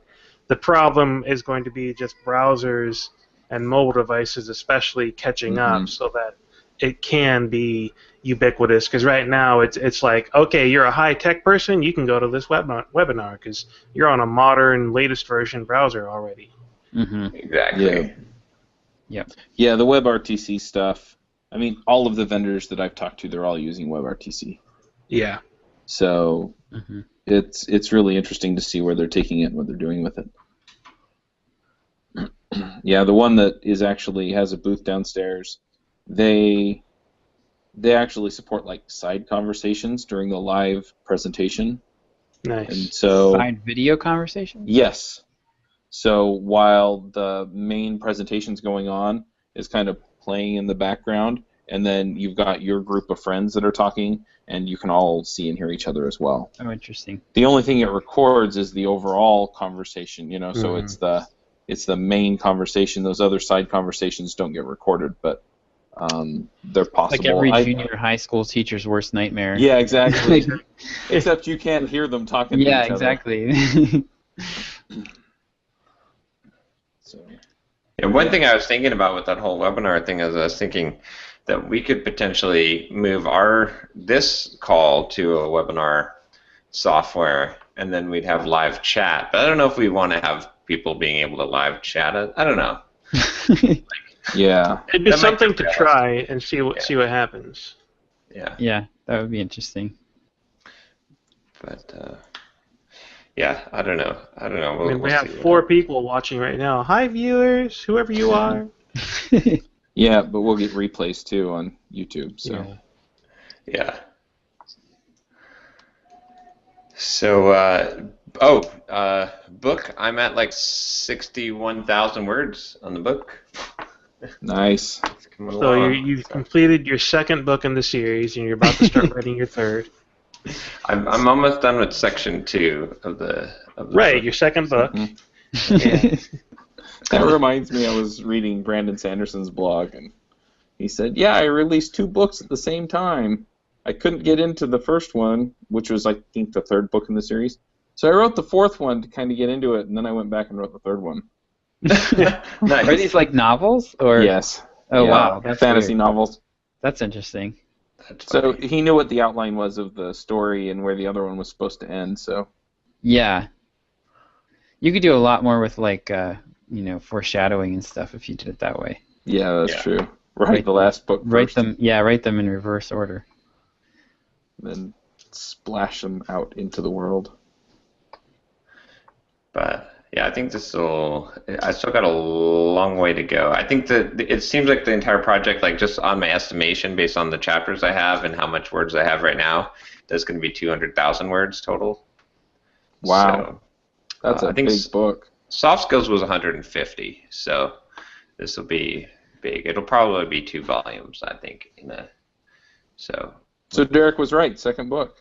Yeah, I think it will be. I think what I'm envisioning now is like I have to check to see if CreateSpace can create that. But I'm thinking like volume 1 and volume 2, and then that gives you some selling options. You can sell the complete, volume 1, volume 2. You can sell volume 1 or volume 2 by themselves, and then package it up in a few different ways. But that's what I'm thinking at this point. So we'll see how it ends up coming out. But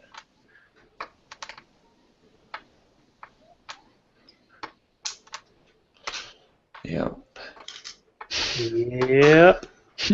My brain's fried. I don't want to talk anymore.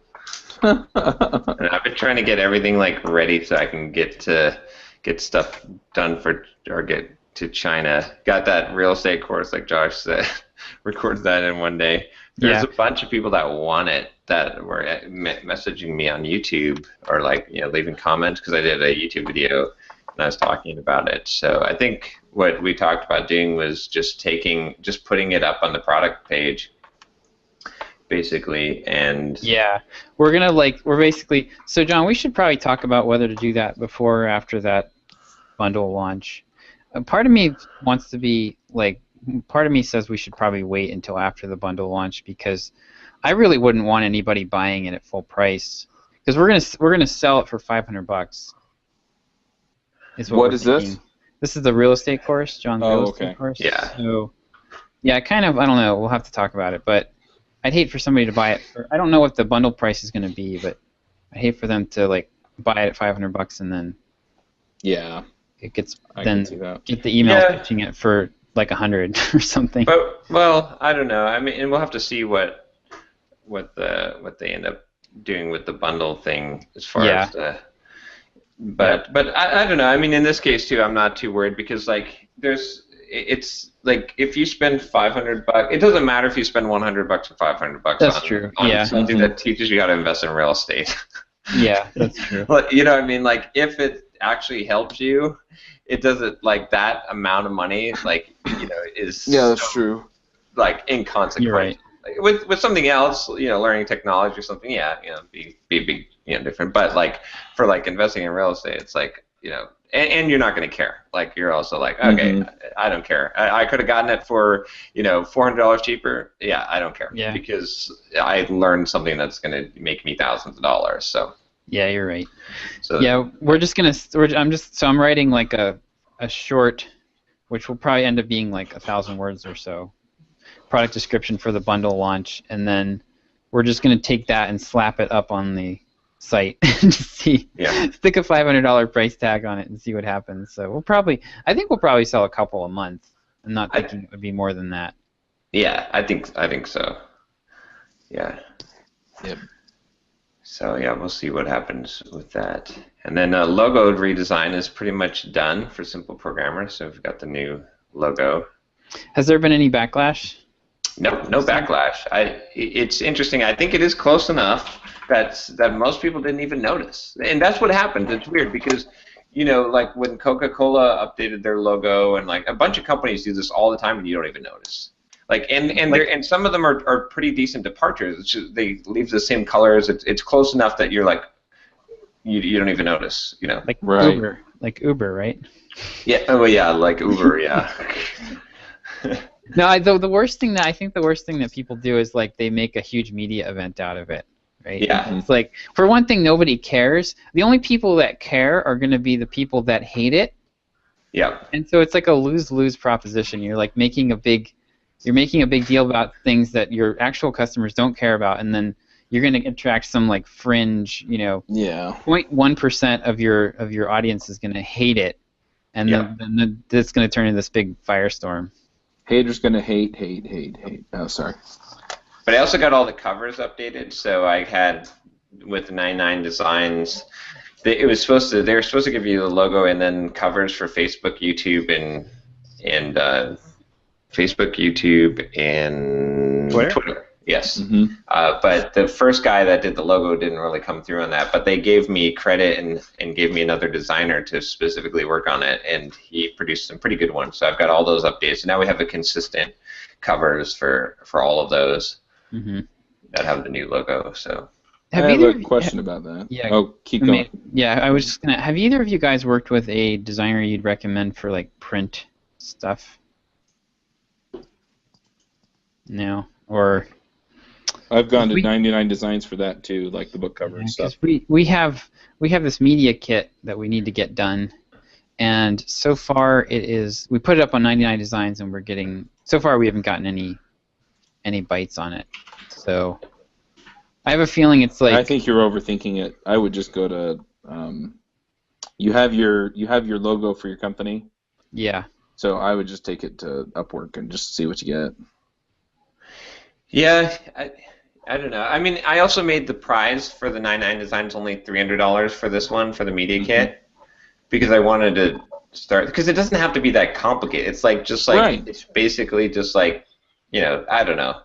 But it's essentially an infographic. Maybe that's where we need to go. I mean, there's a few different ways. I figured I'd just start with this contest, a simple one, and see what happens.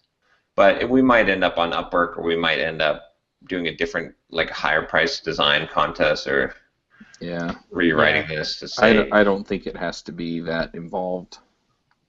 No. We just wanted to make it look good, right? It's like it's worth putting the investment into this initially. Yeah. Have you had them created, Chuck? What, press kit? Yeah. Yeah, Mandy did it. Mandy did it? Okay. And I think she's available here.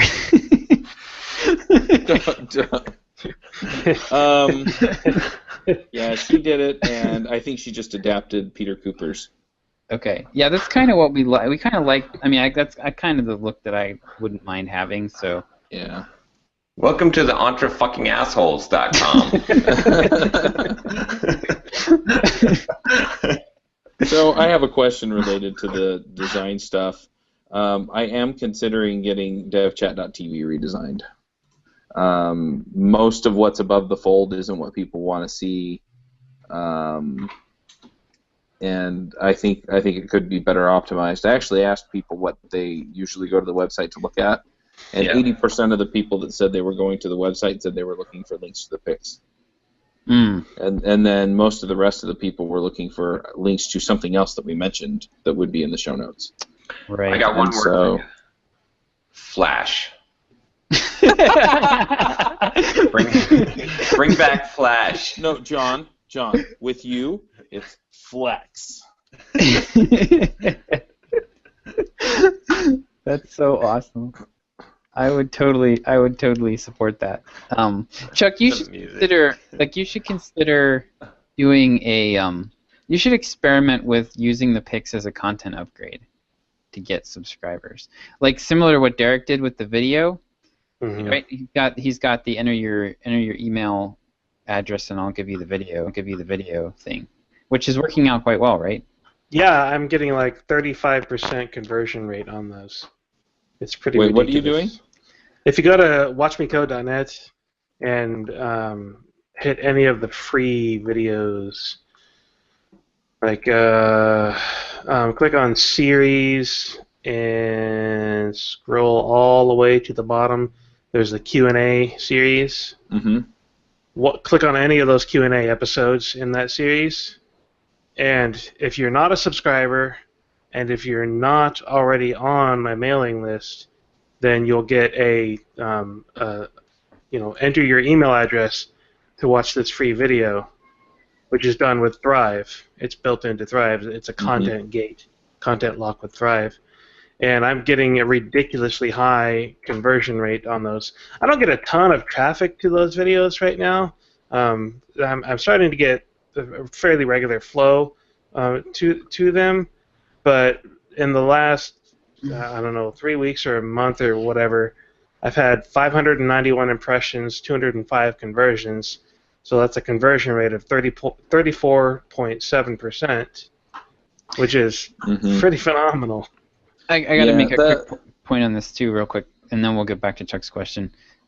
So one of the things that I've been able to do with Google Analytics lately is, so you know the term bounce rate, which is like people that come to your site and then they just leave immediately, right?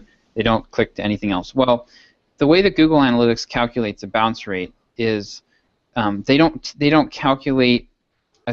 They count anyone who only visits one page, and well, let me try that again.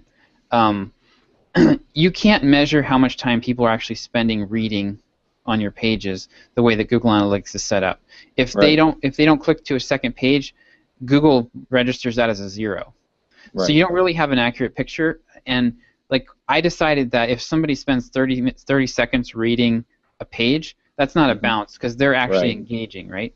Right. So our actual bounce rate went from when I put this change in, our actual bounce rate went from like 80+ % to 24%. So like 3/4 of people are staying and reading our content for at least 30 seconds, and that is after I slap them in the face with a pop-up immediately. So I don't want to hear anyone ever say again that you're sending people away by putting a pop-up in front of them. Yeah, like the number of people that actually care about it is very small. That's interesting. Prompted to enter their email address. I have it set to recur every week. Can you email the list and tell me how to do that, Josh? Because I have like an 85% bounce rate right now. Yep. Yeah, it's really easy to do. And I'm pretty sure that there are people that are not really bouncing because if I look at bounce rate in one place, I see, this page has a huge bounce rate, but if I go look at somewhere else to see how long people are spending on that page, it's like 4 or 5 minutes. Yeah. Basically, all you do is you wait. You set a timer and you wait 30 seconds, and then you fire an event in Google Analytics, and it registers. It says, okay, they stayed on this page for at least 30 seconds. That's not a bounce. We're not going to count. I'd like to know how to do that too. So. Yep. I'll email you guys. It's pretty straightforward. It makes sense too when you look at like the big site like Business Insider and Entrepreneur.com and stuff. Like what they do is a lot more offensive than a pop-up that you can click 1x or type your email or it's offering you something. Yeah. They have like a stupid commercial that shows up and it's like, and then they pull all this crap like click to see the next slide in the stuff is really like a lot more annoying than just one pop-up that you just push one button to get rid of, and you don't have to wait 10 seconds to do it. Yeah, my pop-ups show immediately, like the instant you hit the page, boom. Yeah. And like, because a lot of people say, you should show the pop-up on the second screen that they see, not the first screen. Well, they're not going to the second screen. They're not going to. Yeah, 85% of them won't, but they also won't be turned off by, 75% of them won't be deterred by seeing the pop-up immediately, so why not? Right. So back to Chuck's question. My issue with making them enter their email address to get the links to the pics is that I feel like it's a part of the show and it's our chance to promote stuff. And so I actually want people to click the links on the pics. You could always try it as an experiment, though. I mean, like if you people might actually be, when you collect those email addresses, you can get those people to come back to the next show and the next show and the next show. That's the thing. There's the dilemma, like there's this big dilemma in the content marketing world is very divided on this, and a lot of people are like, you should just put your content out there because people like it, they're more likely to come back. Well, what's the percentage of people that come back based just purely on like, oh gosh, I really liked what Chuck had in that free blog post, so I'm gonna type in his URL and go back. How often does that happen? Versus Never. I get an email that reminds me that you exist, and I click a link. Oh, so you're saying allow them to subscribe to get emails for the pics for the shows?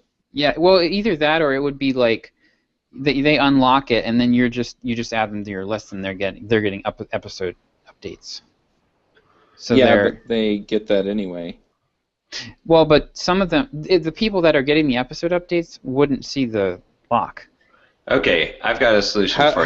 How do I do that with Drip though? That's what Derek's got going. Right, yeah, Derek? that's yes, that's the Thrive content lock. Yeah. So it's in Thrive. It's not your normal grouping of pop-ups and stuff. There's so they just put their email address in one time, and then they get access to the pics forever. Forever, as long as their Thrive cookie exists. And then when I send people to my site from a Drip email, I always include the URL parameters in the links that disables all Thrive pop-ups. Right. So they would. Yeah. Clicking it, they so would. once you're on my list, if you click a link in my email list, you're never going to see a pop-up again. You guys are going to get an email from me because I'm kind of digging this because I don't feel terrible about asking them for their email address one time to get access to all this stuff. Here's what I would do. Like if you're on Watch Me Code and you want to watch a free video, great. You're going to get access to all the free videos. Just entering your email address that one time, and I even very specifically say that in my little box where enter your email address and you'll get access to all free Watch Me Code episodes. Yeah. So here's an idea. What if you do it this way? What if you make it so that you could do kind of what I'm doing with the soft skills book links? So anytime someone clicks a pick link, it takes them to a landing page, and it says, "Hey, would you like to get a download of the best picks that we've had over the years?" And you just compile this list of what are the best picks. You can look at who's clicked the most or what's your own personal. Give them some kind of bonus, because if they're already interested in that pick, they're probably interested in the best picks, right?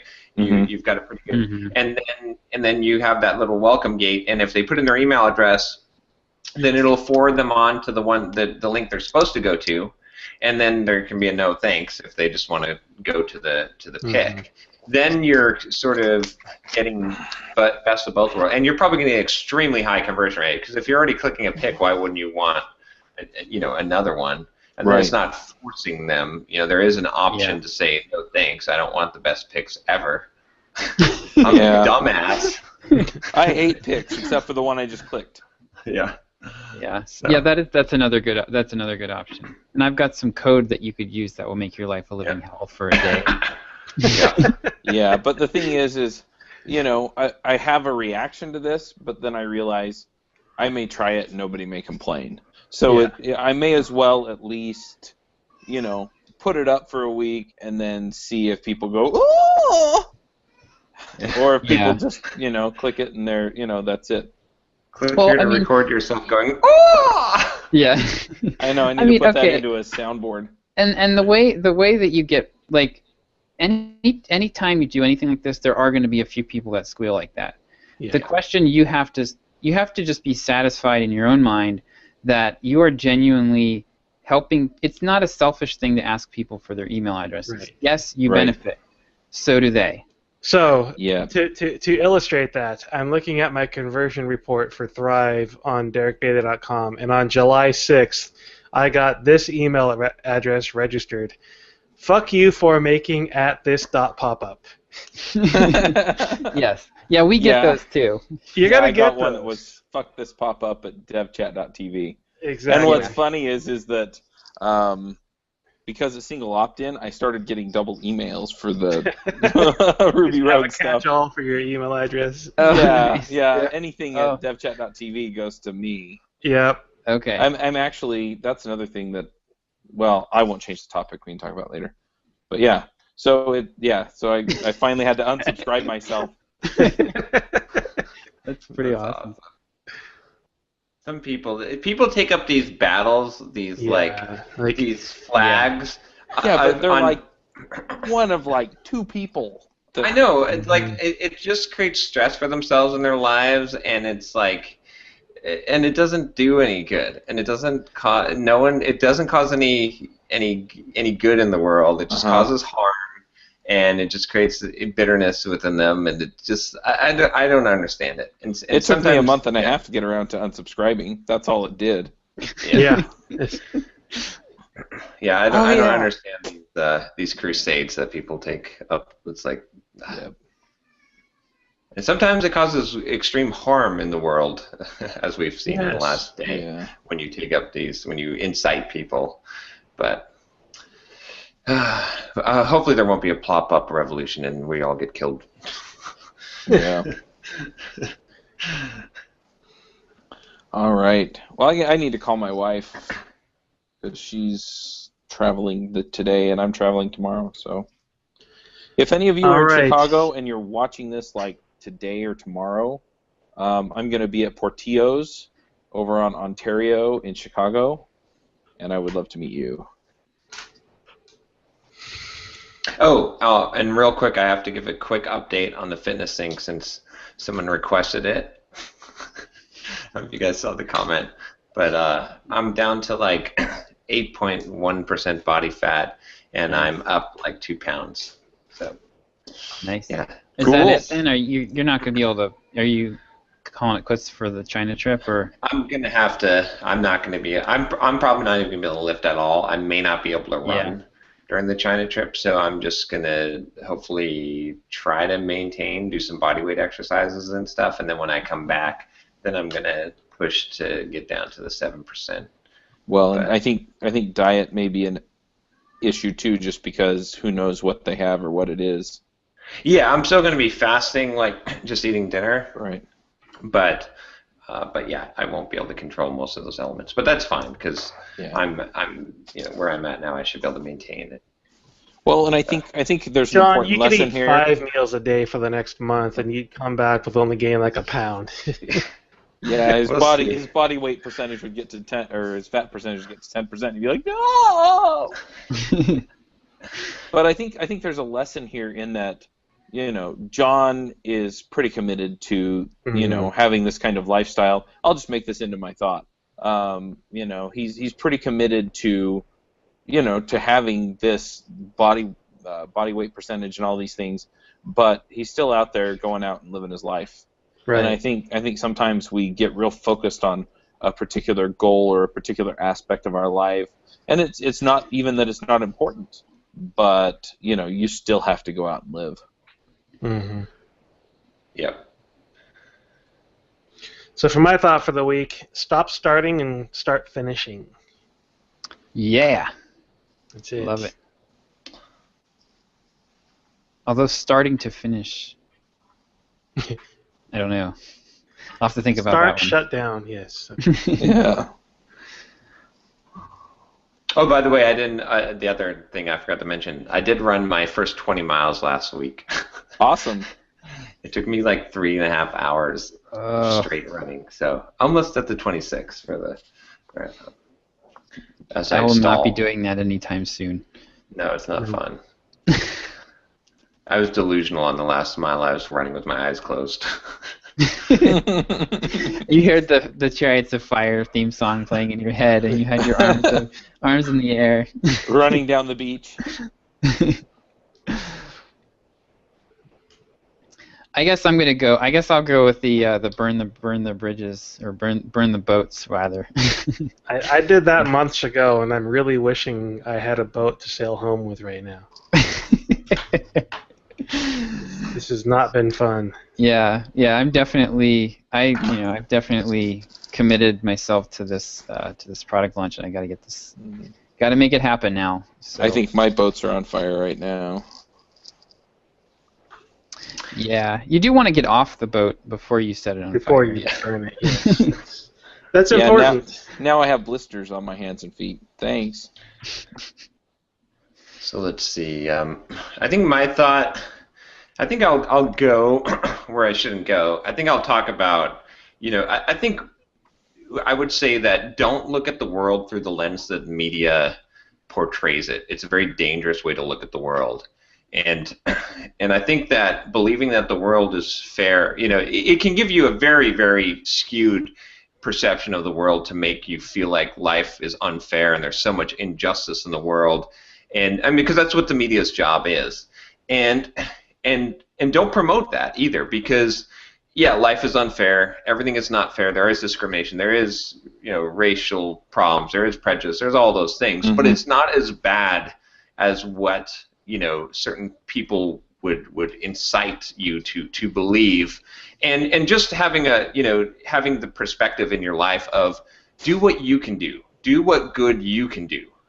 Don't they're crying foul all the time and upsetting people and causing a ruckus without actually taking real action that actually makes a difference, a positive difference, not a negative difference, but a positive difference in people's lives, only causes problems. And with the whole Dallas shooting, I think that just goes to show you. Like, I think that there's certain responsibility. We live in a country where we have free speech, and that's great. But there's a certain social justice warriors that incite people. It's not just something that you tweet out or you retweet this thing or post on Facebook and it doesn't cause any harm, because I don't think that that level of incitement caused the death of essentially 5 innocent police officers, and it's just sobering, I think, to remember that people are looking through this lens of the media. They're getting incited and they're inciting other people, and they don't see any harm in that.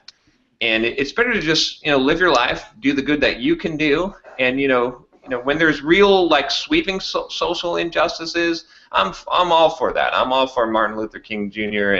and for reforms where there's an actual goal. But if your goal is just to piss people off or incite them, that's not a good thing. That's not a good goal. And you're feeding right into the media, which is just trying to use strife to make money off of people, and they don't care who gets hurt, who gets killed, what the injury is, and we've seen this. I mean, it's not just this issue, but it's the whole political campaign, all of these things. I think a lot of us are getting baited into this, and it doesn't, the end result is nothing good happens, and it doesn't help you as a person, in your life. So I would just say, do not look at the world through the lens that media shows you, would be my thought. So. I agree. I really do. All right. So I think next week, are we all going to be here? Yep. I'm going to be. Oh, wait. Nope, I'm doing another conference. Those conferences. I know. You should hire someone to help you with those things. I'll be in Northern California, but I'll be here, so. And then I will be in China, and we'll see. All bets are off after next week. All right. See you guys. All right. Bye. Bye. Wanna start a business, but you just know how to code. Listen to John, Josh, and Derek as we figure it out. We are the EntreProgrammers, and we'll teach you straight up to be developers.